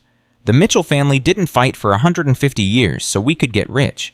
We fought because some things matter more than money. We fought because someone had to. What about the mineral deposits, the rare earth elements under your land?" Sarah had thought about this question, had lain awake nights wrestling with the answer. "The Grace Mitchell Land Trust will protect those deposits indefinitely. No mining, no extraction. The water that feeds this valley, the wells that serve 30 families, the ecosystem that supports everything we've built together is more valuable than any mineral. Even billions of dollars? Even that. Sarah smiled. My great-great-grandmother Eleanor made a choice in 1889. Sell and be rich or stay and be guardian. Every Mitchell woman since has made the same choice. I'm no different. The story exploded across national news. The Prescott empire collapsed within weeks. Harold was convicted of conspiracy to commit murder in Katherine's death after a former employee came forward with new evidence. Daniel, already facing arson charges, pleaded guilty to avoid trial. 17 families received their land back. Celebrations erupted across the county. For the first time in living memory, the shadow of Prescott power lifted from Hollow Creek. But Sarah wasn't celebrating. She was sitting in the farmhouse kitchen at midnight, staring at the last document from the underwater chest. One she hadn't shown Rebecca, one she hadn't shown anyone. A letter from Eleanor Mitchell written in 1847 addressed to whoever would find it. To my descendant who reads these words, you have found what I have hidden. That means you are strong enough to know the truth. This land is not just valuable. It is special. The spring that flows beneath our property comes from somewhere deeper than any well. The minerals in the water, the warmth that never fades, the glow that lights the darkness. These are not natural things. I do not know what made them. But I know what they do. They heal, they preserve, they protect. When my husband Thomas fell ill with consumption in 1853, I brought him to the spring. He bathed in those waters for 3 days. On the 4th day, his fever broke. He lived another 9 years. When my daughter Martha was thrown from a horse and broke her spine, the doctor said she would never walk again. I carried her to the spring. By the next spring, she was running. I have seen wounds close overnight. Sickness vanish without explanation. Age slow to a crawl in those who drink regularly from the pool. This is why they want it. The Prescotts, the mining companies, everyone who has come will come with offers and threats. They do not want the minerals. They want the water. They want to bottle it, to sell it, to exploit what should never be exploited. Protect it. Not because it is valuable, but because some gifts are not ours to give away. Eleanor Mitchell, 1889. Sarah read the letter 3 times. Then she walked to the spring house under the moonlight and knelt beside the glowing pool. Is it true? She whispered. She thought about her pregnancy, how the baby had held on despite the stress, despite the homelessness, despite everything. She thought about her grandmother living to 87 in perfect health until the very end. She thought about the families who'd lived in this valley for generations, rarely getting sick, rarely dying young. The water glowed. Soft, constant, patient. Sarah dipped her hand in. The warmth spread through her fingers up her arm into her chest. She felt something shift. Some deep exhaustion she'd been carrying for years started to loosen. I'll protect you, she said. Whatever you are, wherever you come from, I'll protect you. The water pulsed almost like a heartbeat. Sarah walked home. 2 weeks later, Vera got sick. It started as a cough, then weakness, then collapse. Sarah rushed her to the hospital. The doctors ran tests for hours before emerging with grim faces. Stage 4 pancreatic cancers, they said. It's aggressive, metastasized to the liver and lungs. How long? Oh, weeks, maybe days. Sarah refused to accept it. She brought Vera to the spring house that night, carried her to the pool, helped her into the warm, glowing water. This is foolish, Vera whispered, but she didn't resist. Maybe, do it anyway. They stayed in the water for an hour. 2, 3. At dawn, Sarah helped Vera out, dried her off. Brought her back to the farmhouse. The doctors called at noon, demanding to know why Vera had missed her follow-up appointment. Run the tests again, Sarah said. They did. The cancer was gone. The oncologist couldn't explain it. The radiologist couldn't explain it. The entire hospital reviewed Vera's scans and concluded there must have been an error in the original diagnosis. But Sarah knew, and Vera knew. The water Vera said, sitting in Grace's rocking chair, healthy and whole. It saved me. It saved all of us. Sarah looked at her daughter sleeping peacefully in her bassinet. For 150 years, in ways we never knew. What do we do now? Sarah thought about Eleanor's letter, about the responsibility that came with such a gift, about what it meant to be guardian of something so precious. We keep the secret, she said. We use the water carefully when people really need it, when there's no other way. That's a lot of power. I know, Sarah met Vera's eyes. That's why we have to be careful. Power corrupts. The Prescotts proved that. If the world knew what this water could do, they'd tear this place apart trying to get it. Exactly. Sarah stood, walked to the window, looked out at the mountains. Some things are too important to share. Some gifts have to stay hidden. That's what my grandmother understood. What all the Mitchell women understood. And you? Do you understand? Sarah turned back, smiled. I'm learning. 6 months passed. Grace was growing fast, crawling now. Getting into everything. The farmhouse had been fully restored. The new barn raised the fields planted with crops that would feed the community through winter. Sarah had settled into a rhythm. Mornings with Grace. Afternoons working the land. Evenings on the porch watching the sun set over mountains that had watched over her family for almost 200 years. She'd found peace. Real peace. The kind that comes from knowing exactly where you belong. Then Marcus Cole proposed. They were sitting on the porch when he did it. No ring, no fancy speech, just a man who'd stood beside her through everything, finally admitting what they'd both known for months. I love you, he said.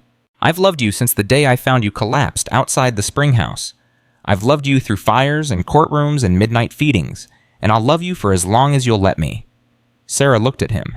At this man who'd appeared at exactly the right moment, who'd protected her without asking for anything in return, who'd become in every way that mattered her family. Yes, she said. He blinked. Really? Did you expect me to say no? I expected you to need time, to think about it, to... Sarah kissed him. I've spent my whole life running from love, she said when they parted. Running from home, running from anyone who might get close enough to hurt me. I'm done running, Marcus. I'm done being afraid. So that's a yes. That's a yes. They were married in spring in the field behind the farmhouse with Grace in Vera's arms and the whole community as witnesses. Sarah wore her grandmother's dress, altered to fit still beautiful after 60 years. Marcus wore his father's suit. The minister was a woman from town who'd known Grace since childhood. Marriage is a promise, the minister said.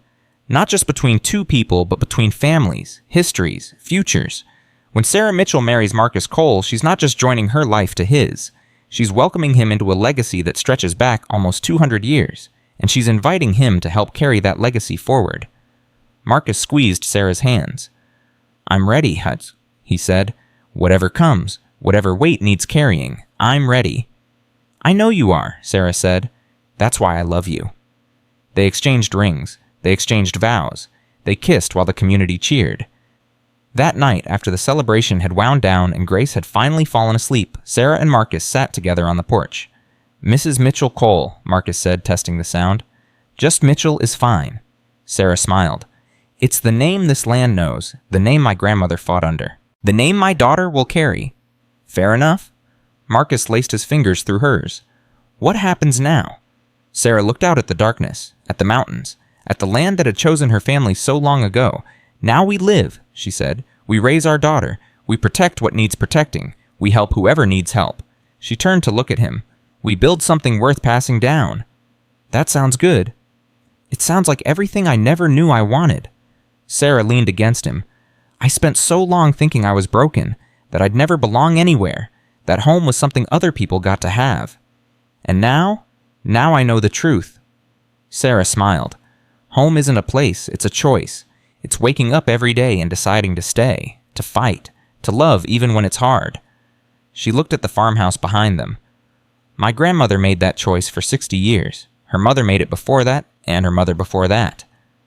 And now it's your turn. Now it's our turn. Sarah squeezed his hand. Yours and mine and Grace's. We're the next chapter, the next generation, the next Mitchell women who refuse to give up. Marcus laughed softly. I'm not a Mitchell woman. No, but you married one. And around here that's close enough. The stars wheeled overhead. The mountains stood silent. The land dreamed beneath their feet. And Sarah Mitchell, who had arrived homeless and pregnant and terrified, sat in her grandmother's chair and knew finally and completely that she was exactly where she was meant to be. 1 year after the wedding, the stranger arrived. Sarah was in the kitchen feeding Grace breakfast when she heard the car. Not a local vehicle. The engine was too quiet, too expensive. She wiped her hands and walked to the window. A black sedan sat in the driveway. A woman stepped out. Tall. Elegant. Wearing clothes that cost more than Sarah's entire wardrobe. Something about her face made Sarah's blood run cold. She looked like Angela. She looked like Sarah's mother. Marcus was already at the door when Sarah reached him. "Can we help you?" he asked. The woman smiled. It didn't reach her eyes. "I'm looking for Sarah Mitchell. I'm her aunt, Claire." Sarah's world tilted. "That's impossible," she said, pushing past Marcus. "My mother was an only child." "That's what Angela told you. It wasn't true." Claire's smile widened. "May I come in?" Sarah didn't move. "How do I know you're who you say you are?" "You don't, but I have documents, birth certificates, photographs, everything you need to verify." Claire reached into her purse. "I also have information about your mother that you've never heard, about why she really left this place." "I know why she left. Harold Prescott manipulated her." "Is that what they told you?" Claire laughed softly. "Oh, Sarah, that's the smallest part of the story." Sarah looked at Marcus. He shook his head slightly, warning her, but she had to know. "Come in," she said. "But Marcus stays, and you talk fast." They sat at the kitchen table. Grace played on a blanket nearby, oblivious to the tension filling the room. Claire spread documents across the surface. Birth certificates, old photographs, letters Sarah had never seen. "Angela and I were twins," Claire said. "Born right here in this house, 1962, the same year Katherine was killed." Sarah's breath caught. "Twins?" "Identical. Our mother died giving birth to us. Grace raised us alone." Claire's voice was matter-of-fact, almost clinical. "I left when we were 17. Angela stayed, but we kept in touch, secretly, for years." "Why secretly?" "Because Grace wouldn't have allowed it. She was afraid I'd tell Angela things she wasn't supposed to know." Claire leaned forward. "Things about this land, about what's really underneath it." Sarah's hands tightened under the table. "What do you know?" "Everything." Claire smiled. "The healing water, the minerals that preserve it, the reason the Prescotts spent 150 years trying to steal it." She paused. "The reason people in this valley live longer than anywhere else in Kentucky." Marcus shifted. "How do you know these things?" "Because I've spent my life studying them. I'm a biochemist. I work for a pharmaceutical company you've definitely heard of." Claire's eyes locked onto Sarah. "And I'm here to make you an offer." "I don't want your offer." "You haven't heard it yet." "I don't need to. Whatever you want, the answer is no." Claire laughed. "Just like Grace, just like Angela before she got smart." She stood walking slowly around the table. "Let me tell you what I'm offering. Not money. I know that won't work with you Mitchell women. Something better." She stopped beside Grace, looking down at the baby with an expression Sarah couldn't read. "Your daughter," Claire said. "She has a heart condition. Did you know that?" Sarah's blood froze. "What are you talking about?" "The doctors haven't caught it yet. It's subtle. Won't show up on standard tests for another few years." Claire turned to face her. "By then, it'll be too late for easy intervention. She'll need surgery, multiple surgeries, and even then, the survival rate isn't great." "You're lying." "I'm not. I have access to genetic testing most hospitals can't even dream of. I've had my people analyzing your family line for 30 years. Claire returned to her seat. "The Mitchell women are remarkable in many ways. Strong, resilient, long-lived. But there's a flaw in the genetics. A heart defect that shows up every other generation. Your grandmother had it. Your mother had it. Angela died of it, by the way. Not a car accident like you were told. A massive heart attack at 41. Sarah couldn't breathe. The room was spinning. "You're lying," she repeated, but her voice was weak now. "I can prove everything I've said. Get Grace tested properly, not at some rural hospital, but at a real medical center. You'll see." Claire folded her hands. "Or you can accept my offer and save yourself the heartbreak." "What do you want?" "Access to the spring, full access. My company will extract samples, study the water, develop treatments that could help millions of people." Claire's voice turned soft, almost kind. "In exchange, I'll make sure Grace gets the best cardiac care in the world. I'll make sure she survives." "That's blackmail." "That's negotiation. Your grandmother understood the difference." Claire stood. "I'll give you a week to decide. Have Grace tested, see the results, then we'll talk again." She walked to the door. "One more thing," she said without turning around. "The water in that spring doesn't just heal, it preserves. It stops decay. Do you know what that means?" Sarah didn't answer. "It means your grandmother should have looked 90 when she died. Instead, she looked 60. Claire glanced back over her shoulder. It means the women who bathe in it regularly don't age like normal people. It means if you're careful, if you're smart, you could live to be 150 years old. She smiled. My company is very interested in that particular property. She left. Sarah sat frozen at the table. Marcus was beside her in seconds. Sarah, breathe. She could be lying about everything. What if she's not? Then we deal with it, but first we verify. He took her hands. Let's get Grace tested, properly, then we decide what to do. And if Claire's right about the heart condition, then we find another way. There's always another way. Marcus pulled her close. You've beaten Prescott's. You've beaten corruption. You can beat this too. Sarah looked at her daughter playing happily on the blanket, unaware that her heart might be slowly failing. Make the appointment, she said. Today. 2 days later, they drove to Lexington. The children's hospital was the best in the state. The cardiologist came highly recommended. The tests took hours. Sarah paced the waiting room while Marcus held Grace. Every minute felt like an hour. Every sound made her jump. Finally, the doctor emerged. Mrs. Mitchell-Cole. Sarah rushed to meet her. What did you find? The doctor's face was carefully neutral. Let's talk in my office. Those words, Sarah had heard them before. In different contexts from different people, but always with the same meaning. Something was wrong. They followed the doctor to a small room with too many charts on the walls. Grace has what we call a ventricular septal defect, the doctor said. A hole in the wall between the lower chambers of her heart. It's small right now, which is why it wasn't detected earlier, but it will likely grow as she does. What does that mean? Marcus asked. It means she'll need surgery. Probably within the next 2 years, definitely before she starts school. The doctor paused. The good news is that these defects are treatable. The surgery has a high success rate. Most children go on to live completely normal lives. Most, Sarah repeated. Not all. Medicine isn't perfect. There are always risks. The doctor's voice softened. But I want you to understand that this is a manageable condition. Your daughter isn't dying. She just needs help. Sarah closed her eyes.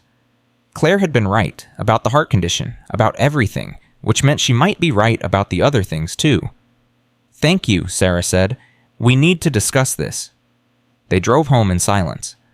Grace slept in her car seat, peaceful, unaware of the diagnosis that had just changed everything.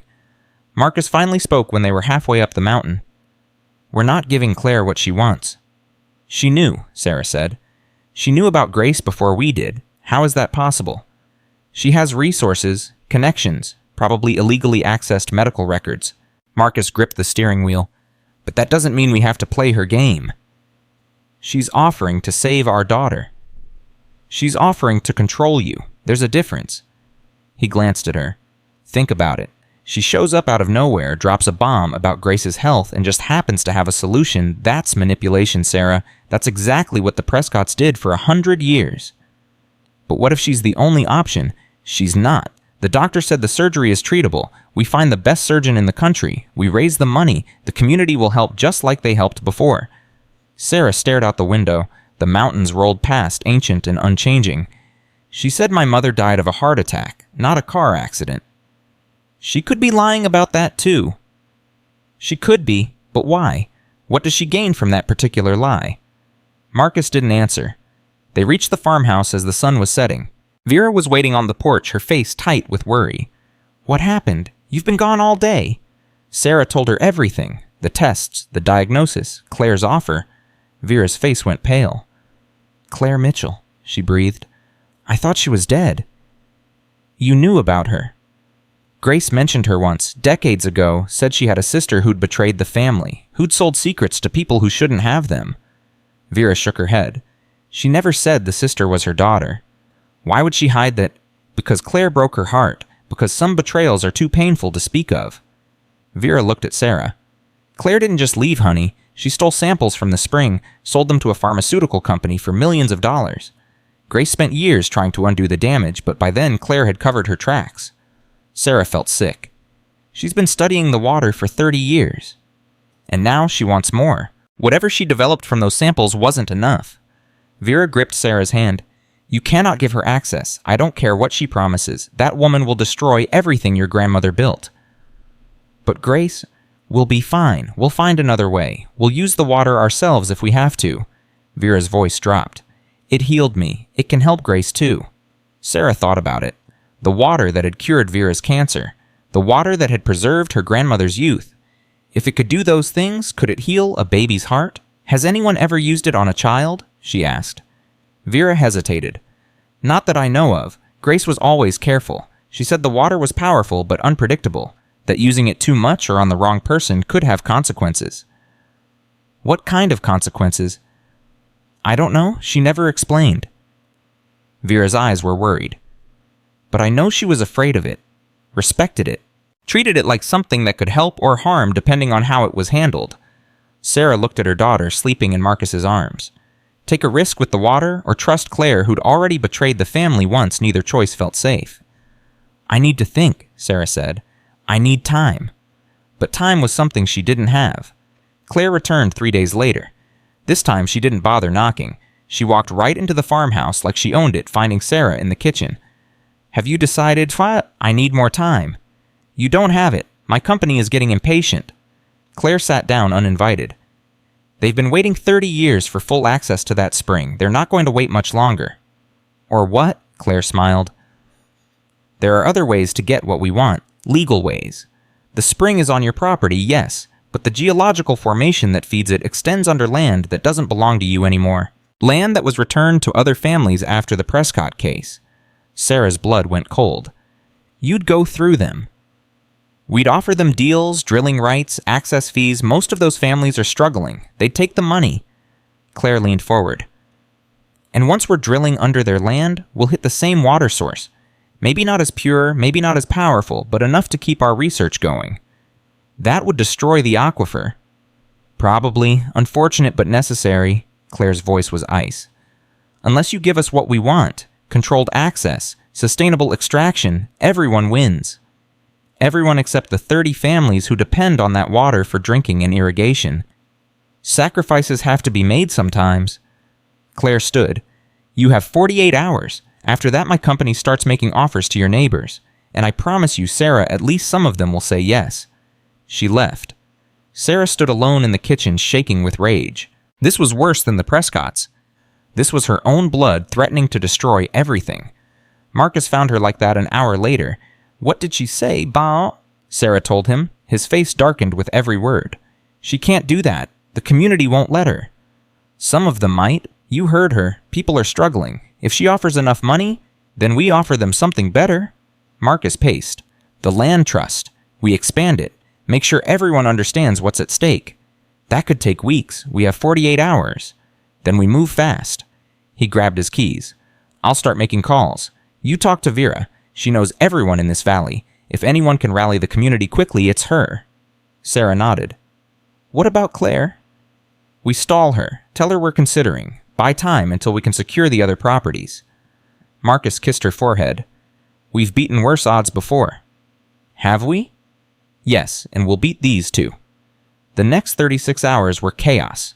Marcus drove from farm to farm explaining the threat, asking for commitments. Vera worked the phones, calling everyone she knew. Sarah coordinated with Rebecca Chen, exploring legal options to block Claire's plan. One by one, the families responded. Some immediately pledged their support. They remembered what the Prescotts had done. They trusted the Mitchells. They refused to sell. Others were harder. The economy had been tough.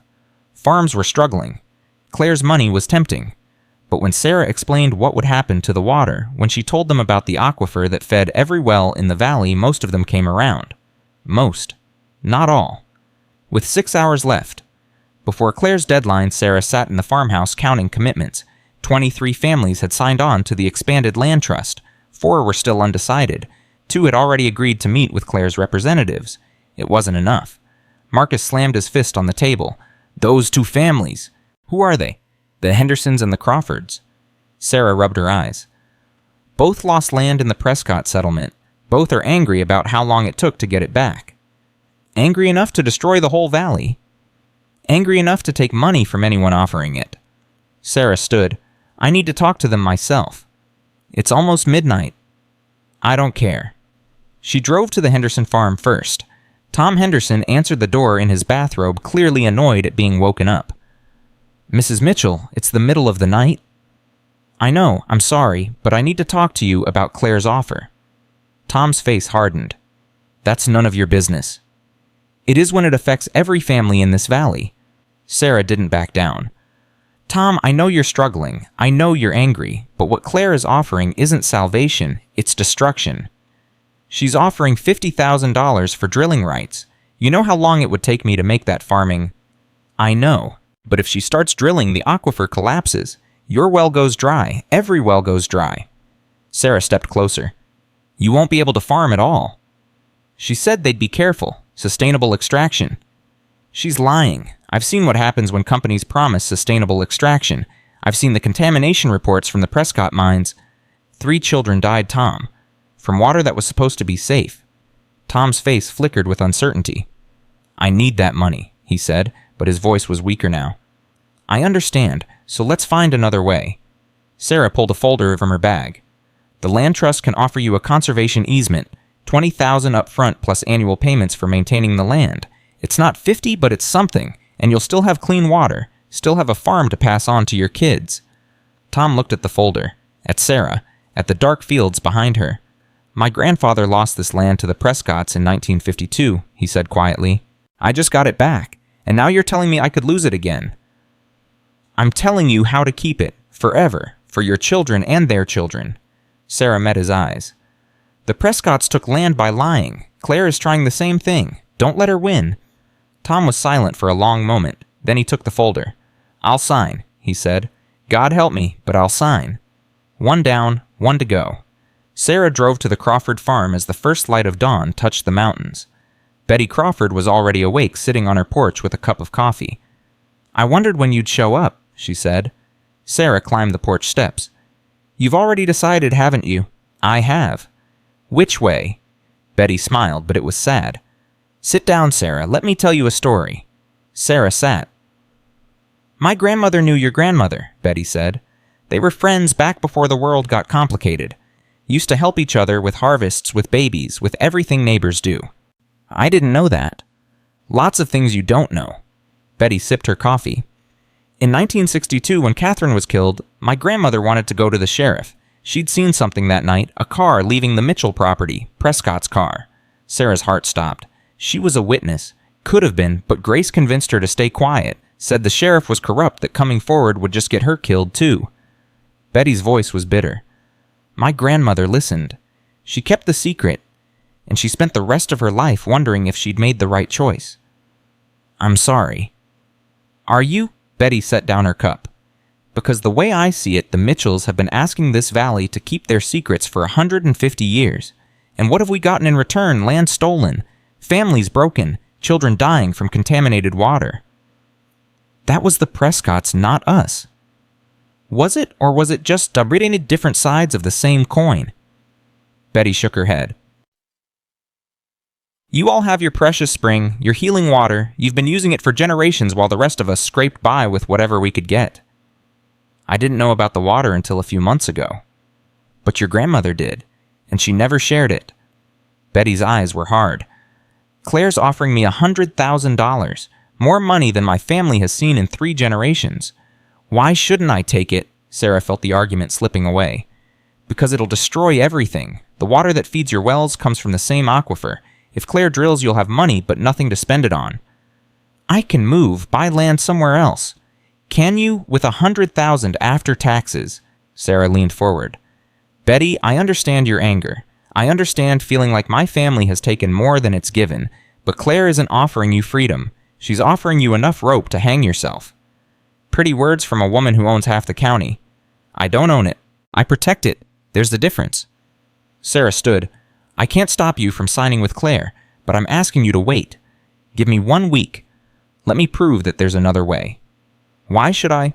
Because your grandmother and mine were friends. Because whatever mistakes the Mitchells have made, we've also been fighting the same fight you have. Because if we turn on each other now, Claire wins, the corporations win, and everything our grandmothers tried to protect gets swallowed up. Betty was quiet. The sun rose over the mountains, painting the sky orange and gold. 1 week, Betty finally said. That's all you get. Sarah exhaled. Thank you. Don't thank me yet. Betty's voice was cold. If you can't deliver something better than Claire's offer, I'm taking the money. Family loyalty only goes so far. Sarah nodded and walked back to her car. 1 week, to save the valley, to protect the water, to find a way forward that didn't require surrender. She'd faced worse odds. But not by much. The next 7 days were the hardest of Sarah's life. She barely slept, barely ate. Spent every waking moment building a case, a plan, a future that everyone could believe in. The key, she realized, was the water itself. Not selling it, not exploiting it, but understanding what it really was and using that knowledge to create something sustainable. She went back to Eleanor's journal, read every entry about the spring, found references she'd missed before. The water doesn't just heal, it restores. It returns things to their proper state. A wound closes because the body remembers being whole. A sickness fades because the cells remember being healthy. Memory, that was the key. The water carried some kind of cellular memory. It didn't create health. It reminded the body how to be healthy. Sarah called Rebecca Chen. I need you to find me a scientist, someone who studies water, springs, mineral composition, someone who isn't connected to any pharmaceutical company. Rebecca found someone within 2 days. Dr. Elena Vasquez, hydrologist, tenured professor at the University of Kentucky, known for her independence and her integrity. Sarah brought her to the spring house. Dr. Vasquez's reaction was immediate. This is remarkable, she said, kneeling by the pool. The mineral content is completely unique. I've never seen anything like it. What does it do? I'd need to run extensive tests, but based on initial readings, the water has exceptional antioxidant properties, cellular regeneration support. Things that usually only exist in trace amounts are concentrated here. Dr. Vasquez looked up. Where does it come from? Underground. There's an aquifer that feeds it. An aquifer this unique could revolutionize our understanding of hydrology. Dr. Vasquez stood. This needs to be protected, studied properly, not exploited. That's what I'm trying to do. Sarah told her about Claire, about the pharmaceutical company, about the threat to drill. Dr. Vasquez's face hardened. I know that company. They've destroyed ecosystems all over the world chasing profits. She met Sarah's eyes. What do you need from me? Documentation, official reports, something that proves the spring's scientific value is greater than any extraction could provide. That's easy. This spring is invaluable. There's nothing else like it on the planet. Dr. Vasquez paused. But documentation won't stop a company with billions of dollars and an army of lawyers. What will? Federal protection. If we can get this classified as a unique geological formation, drilling would be prohibited by law. Dr. Vasquez smiled. I have friends at the Department of the Interior. Let me make some calls. Sarah felt hope flicker in her chest. For the first time in days, she felt like she might actually win. 4 days before Betty Crawford's deadline, the Department of the Interior sent a preliminary assessment team. They spent 2 days at the spring, taking samples, running tests, documenting everything. On the 5th day, the senior assessor called Sarah into the farmhouse kitchen. Mrs. Mitchell-Cole, he said, I've been doing this job for 30 years. I've seen remarkable things, but nothing like this. What did you find? The spring isn't just unique, it's ancient. The water has been cycling through that formation for millions of years, picking up minerals that don't exist anywhere else on Earth. He paused. We're recommending immediate federal protection, full restriction on drilling or extraction within a 50-mile radius. Sarah sat down hard. That would cover the entire valley. That's the idea. The assessor smiled. Your grandmother was right to protect this. Your great-great-grandmother was right to hide it. Some things are too important to be owned. They have to be guarded. What about Claire, her company? They can file objections. It'll take years to work through the courts. By then, the protection will be permanent. He stood. Congratulations, Mrs. Mitchell-Cole. You just saved one of the most remarkable natural resources in America. Sarah called Betty Crawford that afternoon. It's done, she said. Federal protection. No drilling. Not now, not ever. Betty was silent for a long moment. You actually pulled it off. We pulled it off. Everyone who resisted. Everyone who held the line. Sarah paused. I know you're angry, Betty. I know you feel like my family has taken more than it's given, but I want to change that. I want the water to help everyone, not just the Mitchells. How? Carefully, slowly, the same way Eleanor did it, the same way Grace did. Sarah took a breath. Anyone in the valley who's sick, who's suffering, they can come to the spring. No cost, no conditions. Just healing the way it was meant to be. Betty was quiet. My grandson has asthma, she finally said. Doctors say he'll need inhalers his whole life. Bring him tomorrow. We'll see what the water can do. Why would you help me after everything I said? Because that's what neighbors do. That's what community means.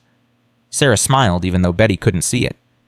We've been fighting each other for too long. It's time to start fighting together. Betty hung up without saying goodbye, but she brought her grandson the next morning.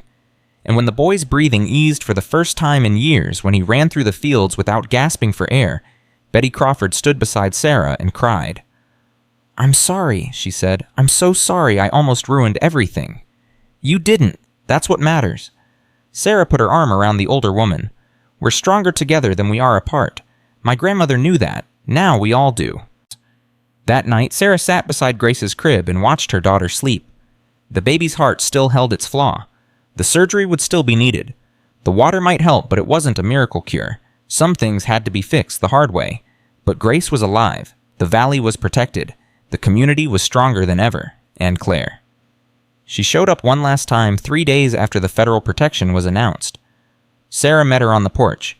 Didn't invite her in. You won, Claire said. Her voice was flat empty. I don't know how, but you won. I didn't win anything. I just protected what was already there. Semantics. Claire looked at the farmhouse, at the land, at everything she'd tried to take. You know, I used to dream about this place. Even after I left. Even after I sold those samples and started my new life. I dream about the spring, about the water, about what it felt like to be part of something bigger than myself. Then why did you betray it? Because I was young and angry and thought money could replace belonging. Claire's voice cracked. I was wrong. I've been wrong about a lot of things. Sarah studied her aunt, saw the exhaustion, the regret, the lonely years etched into her face. You could have come back, Sarah said. Any time. Grandmother would have forgiven you. Would she? She forgave everyone. It's what Mitchell women do. Sarah stepped forward. It's not too late, Claire. You could still come home. Claire was quiet for a long moment. Then she shook her head. I don't know how to be part of a family anymore. I've been alone too long. She started walking back to her car. Take care of that water, Sarah. Take care of this place. It's special in ways even I don't understand. Will you be okay? Claire stopped, turned. Probably not, she said. But that's not your problem. She drove away without looking back. Sarah watched until the car disappeared. Then she went inside, picked up her daughter, and held her close. That's your great aunt, she whispered. She made mistakes, big ones, but she's still family, and someday maybe she'll find her way back. Grace cooed and grabbed at Sarah's hair. I know, Sarah laughed. Family is complicated, but it's also the only thing that really matters. She carried her daughter to the window and looked out at the mountains. The land stretched peaceful and green under the afternoon sun. The spring flowed somewhere beneath their feet, eternal and mysterious. The future stretched ahead full of challenges and possibilities. And Sarah Mitchell, who had once been homeless and pregnant and terrified, stood in her grandmother's house and knew that she was exactly where she belonged.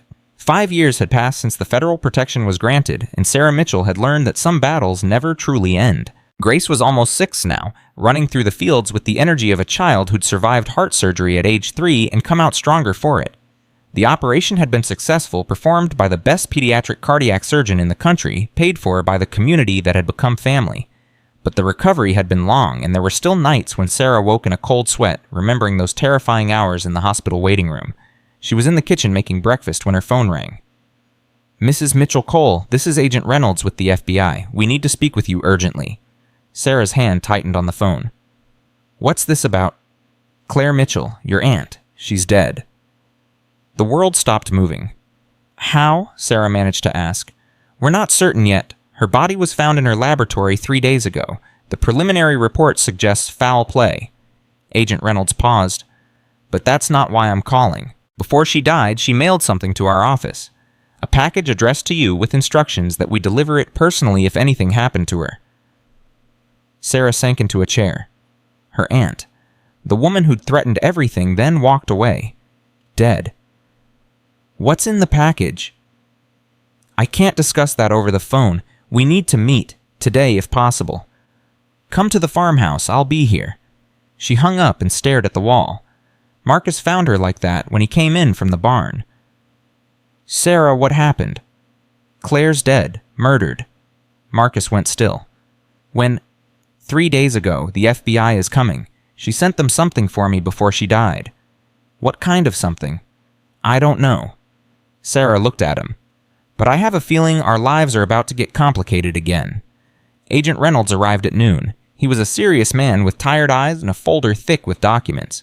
He accepted coffee but didn't drink it, setting the cup aside as he spread papers across the kitchen table. Your aunt was working on something, he said. Something she kept hidden from her company. We believe it's what got her killed. What was it? A cure. Reynolds pulled out a report. Based on her notes, she'd finally cracked the code. The water from your spring contains properties that can reverse cellular degradation, not just slow aging or heal wounds, actually reverse it. Sarah felt cold. That's what her company wanted all along. Yes, but Claire wasn't developing it for them. She was developing it for you. Reynolds handed her a letter. This was in the package, handwritten. We verified the handwriting. Sarah unfolded the paper. My dear Sarah, if you're reading this, then they finally caught up with me. I always knew they would. Some sins can't be outrun. I've spent 30 years trying to understand the spring, what it is, what it does, why it works, and I finally have answers. The water doesn't just heal, it remembers. Every cell that touches it carries a blueprint of its healthiest state. When the water enters the body, it reminds the cells what they're supposed to be. Damage reverses, disease fades, age loses its grip. But there's a price. The spring isn't infinite. The aquifer that feeds it has been depleting for decades. Climate change, drought, overuse. At current rates, it will run dry within 50 years. I've developed a synthetic version, a compound that mimics the water's properties without drawing from the source. It works. I've tested it on myself. But the formula is dangerous in the wrong hands. If my company got it, they'd charge thousands per dose.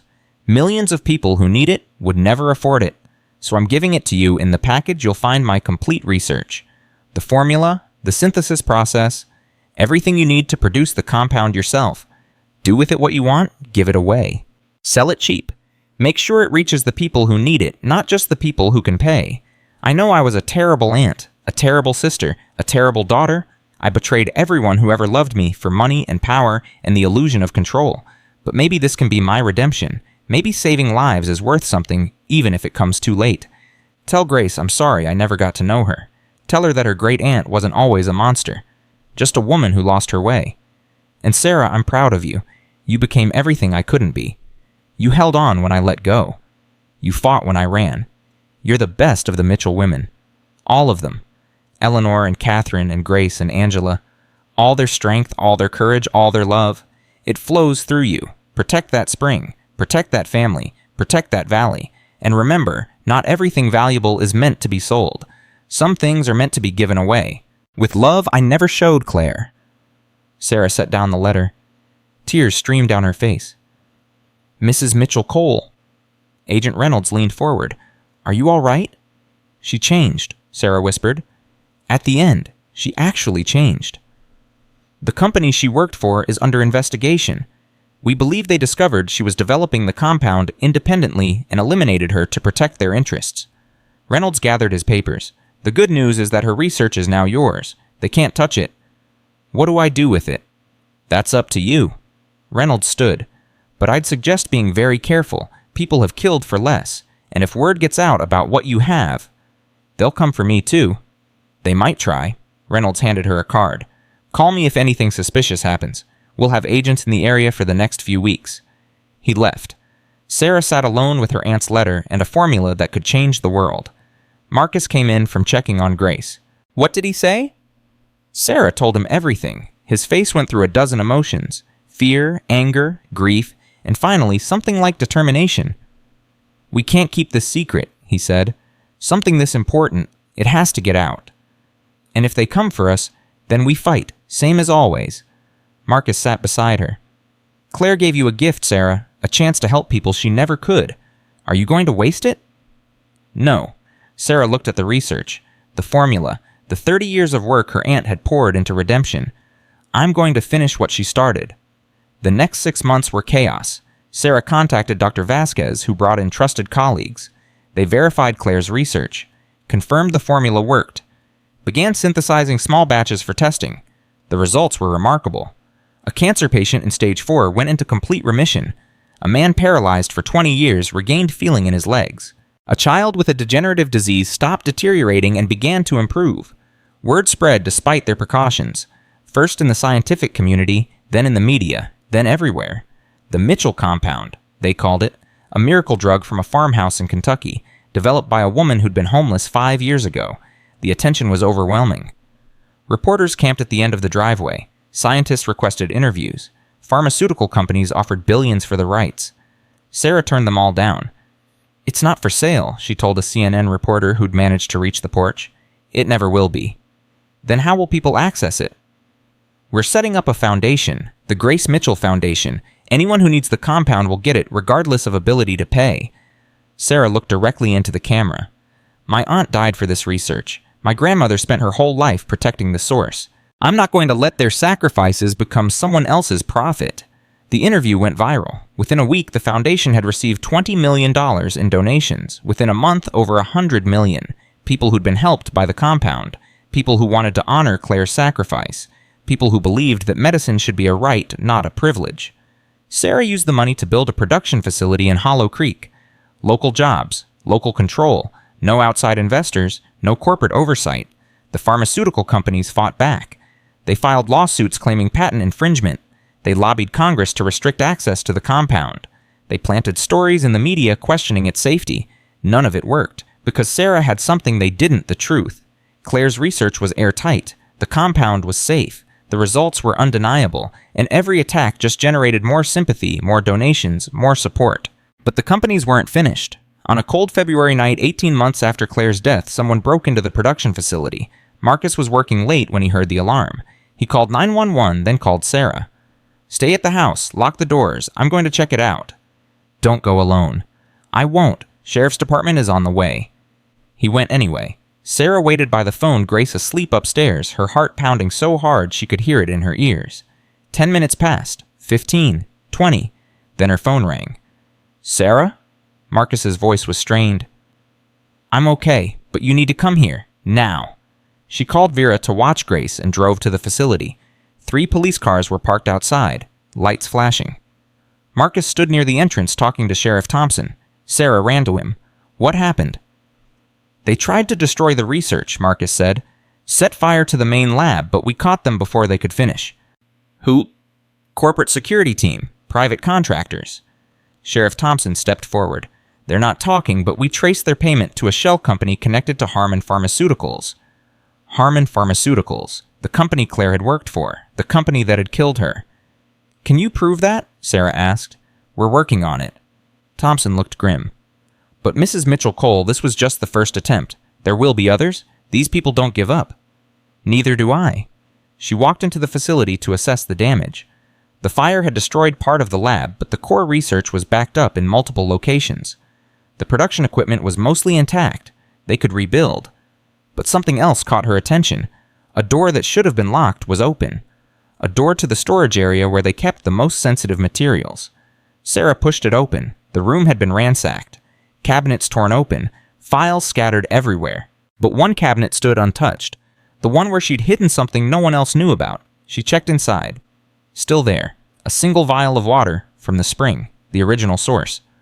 The one thing that couldn't be synthesized, couldn't be replicated, couldn't be manufactured. She'd kept it as a failsafe, in case everything else failed. Now she understood why. The next morning, Sarah called a meeting. Everyone who'd been part of the foundation from the beginning. Marcus, Vera, Dr. Vasquez, Rebecca Chen, Sheriff Thompson, a dozen others who'd put their lives on hold to help. They gathered in the farmhouse kitchen just like old times. "They're not going to stop," Sarah said. "Harmon Pharmaceuticals has too much to lose. If our compound succeeds, their entire business model collapses. They'll keep coming until we're destroyed." "So what do we do?" Vera asked. "We go on offense." Sarah laid out her plan. "We have evidence connecting Harmon to Claire's murder. We have evidence of the break-in. We have documentation of their attempts to undermine us." She looked around the table.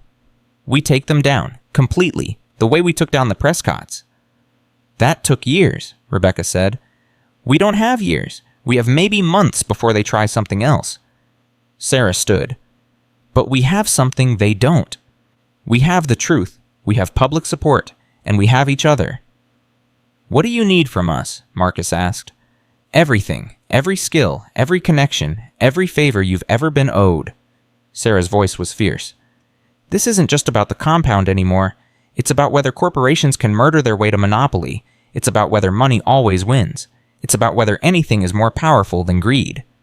The room was silent. Then Vera spoke. "I've been fighting this fight for 60 years, she said. "Longer if you count my grandmother's time, the Prescotts, the mining companies, everyone who tried to take what wasn't theirs." She smiled. "What's one more battle?" "I'm in," Dr. Vasquez said. "Me too," added Rebecca. One by one around the table, everyone committed. Sarah felt something swell in her chest. Pride, gratitude, love. Then let's get to work. The next 3 months were war. Rebecca Chen filed a massive lawsuit against Harmon Pharmaceuticals. Claire's murder, the break-in, corporate espionage, attempted destruction of life-saving research. Dr. Vasquez testified before Congress about the compound's development and Harmon's attempts to suppress it. Marcus coordinated security for the facility, bringing in veterans from the community who'd been looking for purpose. Vera worked the media telling the story of the Mitchell women to anyone who would listen, and Sarah did what Mitchell women had always done. She planted her feet. She faced the storm. She refused to yield. Harmon fought back with every weapon they had. Legal challenges, smear campaigns, threats. A man showed up at the farmhouse one night offering Sarah $10 million to walk away. She called the sheriff instead. A newspaper ran a story claiming the compound caused cancer. Dr. Vasquez debunked it within hours. A senator gave a speech calling Sarah a dangerous radical. The next week, his campaign contributions from Harmon were exposed and he lost his seat. Slowly, steadily, the tide turned. Former Harmon employees came forward with evidence. Internal emails proving they knew about Claire's research. Documentation of the decision to eliminate her. Financial records showing payments to the security team. The CEO was arrested on a Tuesday morning. Sarah watched the news coverage from her grandmother's rocking chair, Grace playing at her feet. "Is the bad man going to jail?" Grace asked. "Yes, honey, he did some very bad things, and now he has to face the consequences." "Like when I hit Tommy and had to say sorry," Sarah laughed. "Something like that, but bigger." "Good," Grace returned to her dolls. "Mean people should go to jail." "Yes," Sarah said, pulling her daughter close. "They really should." The trial lasted 6 months. Sarah testified for 3 days. Vera testified. Marcus testified. Dr. Vasquez presented scientific evidence. Rebecca Chen argued the case with a passion that left juries in tears. In the end, Harmon Pharmaceuticals was dismantled. The CEO received life in prison. The company's assets were seized and distributed to its victims. Claire's murder was officially solved. In the compound, it went worldwide. The Grace Mitchell Foundation partnered with international organizations. Factories were built in countries that needed them most. Training programs were established. Distribution networks were created. Within 5 years, the compound had helped over 100 million people. Cancer patients, burn victims, people with degenerative diseases, anyone who needed it, all for free. Sarah never took a salary, never took credit, never put her name on any of it. "It's not mine," she told reporters who asked. "It's Claire's. It's my grandmother's. It's every Mitchell woman who protected that spring so this moment could happen." "But you made it possible." "I just refused to quit." Sarah smiled. "That's all any of us can do." On Grace's 10th birthday, Sarah took her to the spring house. It was the first time she'd brought her daughter here. The first time she'd shared this secret. "Wow," Grace breathed, looking at the glowing pool. "It's beautiful." "It is." Sarah knelt beside her. "This is where our family's story began. Almost 200 years ago, your great-great-great-great-grandmother Eleanor found this place. She could have sold it, could have been the richest woman in Kentucky, but she chose to protect it instead." "Why, Samak?" "Because she understood something important. Some things are worth more than money. Some things are meant to be given, not sold." Sarah touched the warm water. "Every Mitchell woman since has made the same choice. Your great-grandmother Grace, your Aunt Claire at the end, and now me. Will I have to choose too?" Sarah looked at her daughter. 10 years old, healthy, strong, the surgery scar on her chest barely visible now. "Someday, when you're ready." She took Grace's hand. "But you won't be alone. You'll have this valley, this community, everyone who's ever been helped by what we do. You'll have a whole world of people who believe in the same things you believe in." "What do we believe in?" Sarah smiled. That kindness is stronger than cruelty. That love is more powerful than greed. That protecting something is more honorable than owning it. She squeezed her daughter's hand. That family isn't just blood. It's everyone who fights beside you. Everyone who stands with you when the world tries to knock you down. Grace was quiet for a moment. Then she looked up. Mom, can I tell you something, anything? I'm glad you came home even though it was hard, even though people tried to hurt you. Grace's eyes were solemn. Because if you hadn't, I wouldn't be here, and none of the people we helped would have been helped, and the spring would have been destroyed. Sarah's throat tightened. I'm glad I came home too. Do you still feel homeless sometimes? The question hit Sarah like a punch. She thought about it, really thought about it. No, she said finally. I don't, because home isn't a place anymore. It's all the people I love. It's you, it's your father, it's Vera and Dr. Vasquez and everyone who's become family. She touched her daughter's face. I carry home with me now, wherever I go. Grace hugged her. They stayed like that for a long time beside the glowing pool in the place where everything had begun. That night there was a party. The whole community came. Farmers and scientists, neighbors and foundation staff. People who'd been healed by the compound and came back to say thank you. People who'd known Grace Mitchell and wanted to honor her memory. They gathered in the fields behind the farmhouse under stars that had watched over this land for centuries. Marcus gave a toast. 10 years ago, a woman got off a bus in Hollow Creek with nothing but a suitcase and a baby on the way. She didn't know what she was walking into, didn't know about the spring or the secrets or the fights ahead. She just knew she needed a home. He looked at Sarah. She found one, but more than that, she made one, for all of us. She took a valley divided by old grudges and brought it together. She took a legacy of hiding and turned it into one of sharing. She took something precious and made sure it belonged to everyone. He raised his glass. To Sarah Mitchell Cole, the strongest woman I've ever known, and the best decision I ever made. Everyone drank. Sarah stood, tears in her eye. I don't have a speech, she said. I never do, but I want to say something to all of you. She looked around at the faces, young and old, sick and healthy. Some she'd known for years, some she was meeting for the first time. When I came here, I was broken. I'd lost everything, my home, my marriage, my belief that life could ever be good again. She paused. But you gave it back to me, every single one of you, every meal you brought, every hand you offered, every time you stood beside me when it would have been easier to walk away. She took a breath. My grandmother used to say that this land chooses its guardians, that only certain people are strong enough to carry what it asks. I used to think she meant me, that I was special somehow, that I'd been chosen for something great. She shook her head. But that's not it at all. The land didn't choose me. It chose all of us. Every person who refused to sell. Every family who stood against the Prescotts. Every neighbor who helped another neighbor when times got hard. Sarah smiled through her tears. We're all guardians, all of us together, and that's why we won. She raised her glass. To Hollow Creek, to the spring, to everyone who ever fought for this place and everyone who ever will. To home. The crowd echoed her. To home. Later, after the party had wound down and most of the guests had gone, Sarah found herself alone at the spring house. She hadn't planned to come here. Her feet had just carried her the way they always did when she needed to think. The pool glowed softly in the darkness. The water hummed with that strange energy it had always had. The air smelled like minerals and magic and something else she could never quite name. I did it, she said to the empty room. Everything you asked me to, everything you protected for so long. She thought about Eleanor building this house with her bare hands while pregnant with her first child. She thought about Katherine murdered for knowing too much but dying with the truth intact. She thought about her grandmother Grace spending 60 years alone waiting for someone who understood. She thought about Claire finding redemption in the last act of a wasted life. She thought about her mother Angela, who'd run from what she couldn't face but had given Sarah life. All of them. All the Mitchell women. Their strength flowing through her like the spring flowed through this mountain. I'm not alone anymore, she said. You made sure of that. All of you. Every choice you made. Every sacrifice. It all led here. The water pulsed, almost like an answer. Sarah knelt and dipped her hand in the pool one last time. The warmth spread through her. Not just physical warmth, something deeper. Something that felt like love and approval in the hands of 100 grandmothers resting on her shoulders.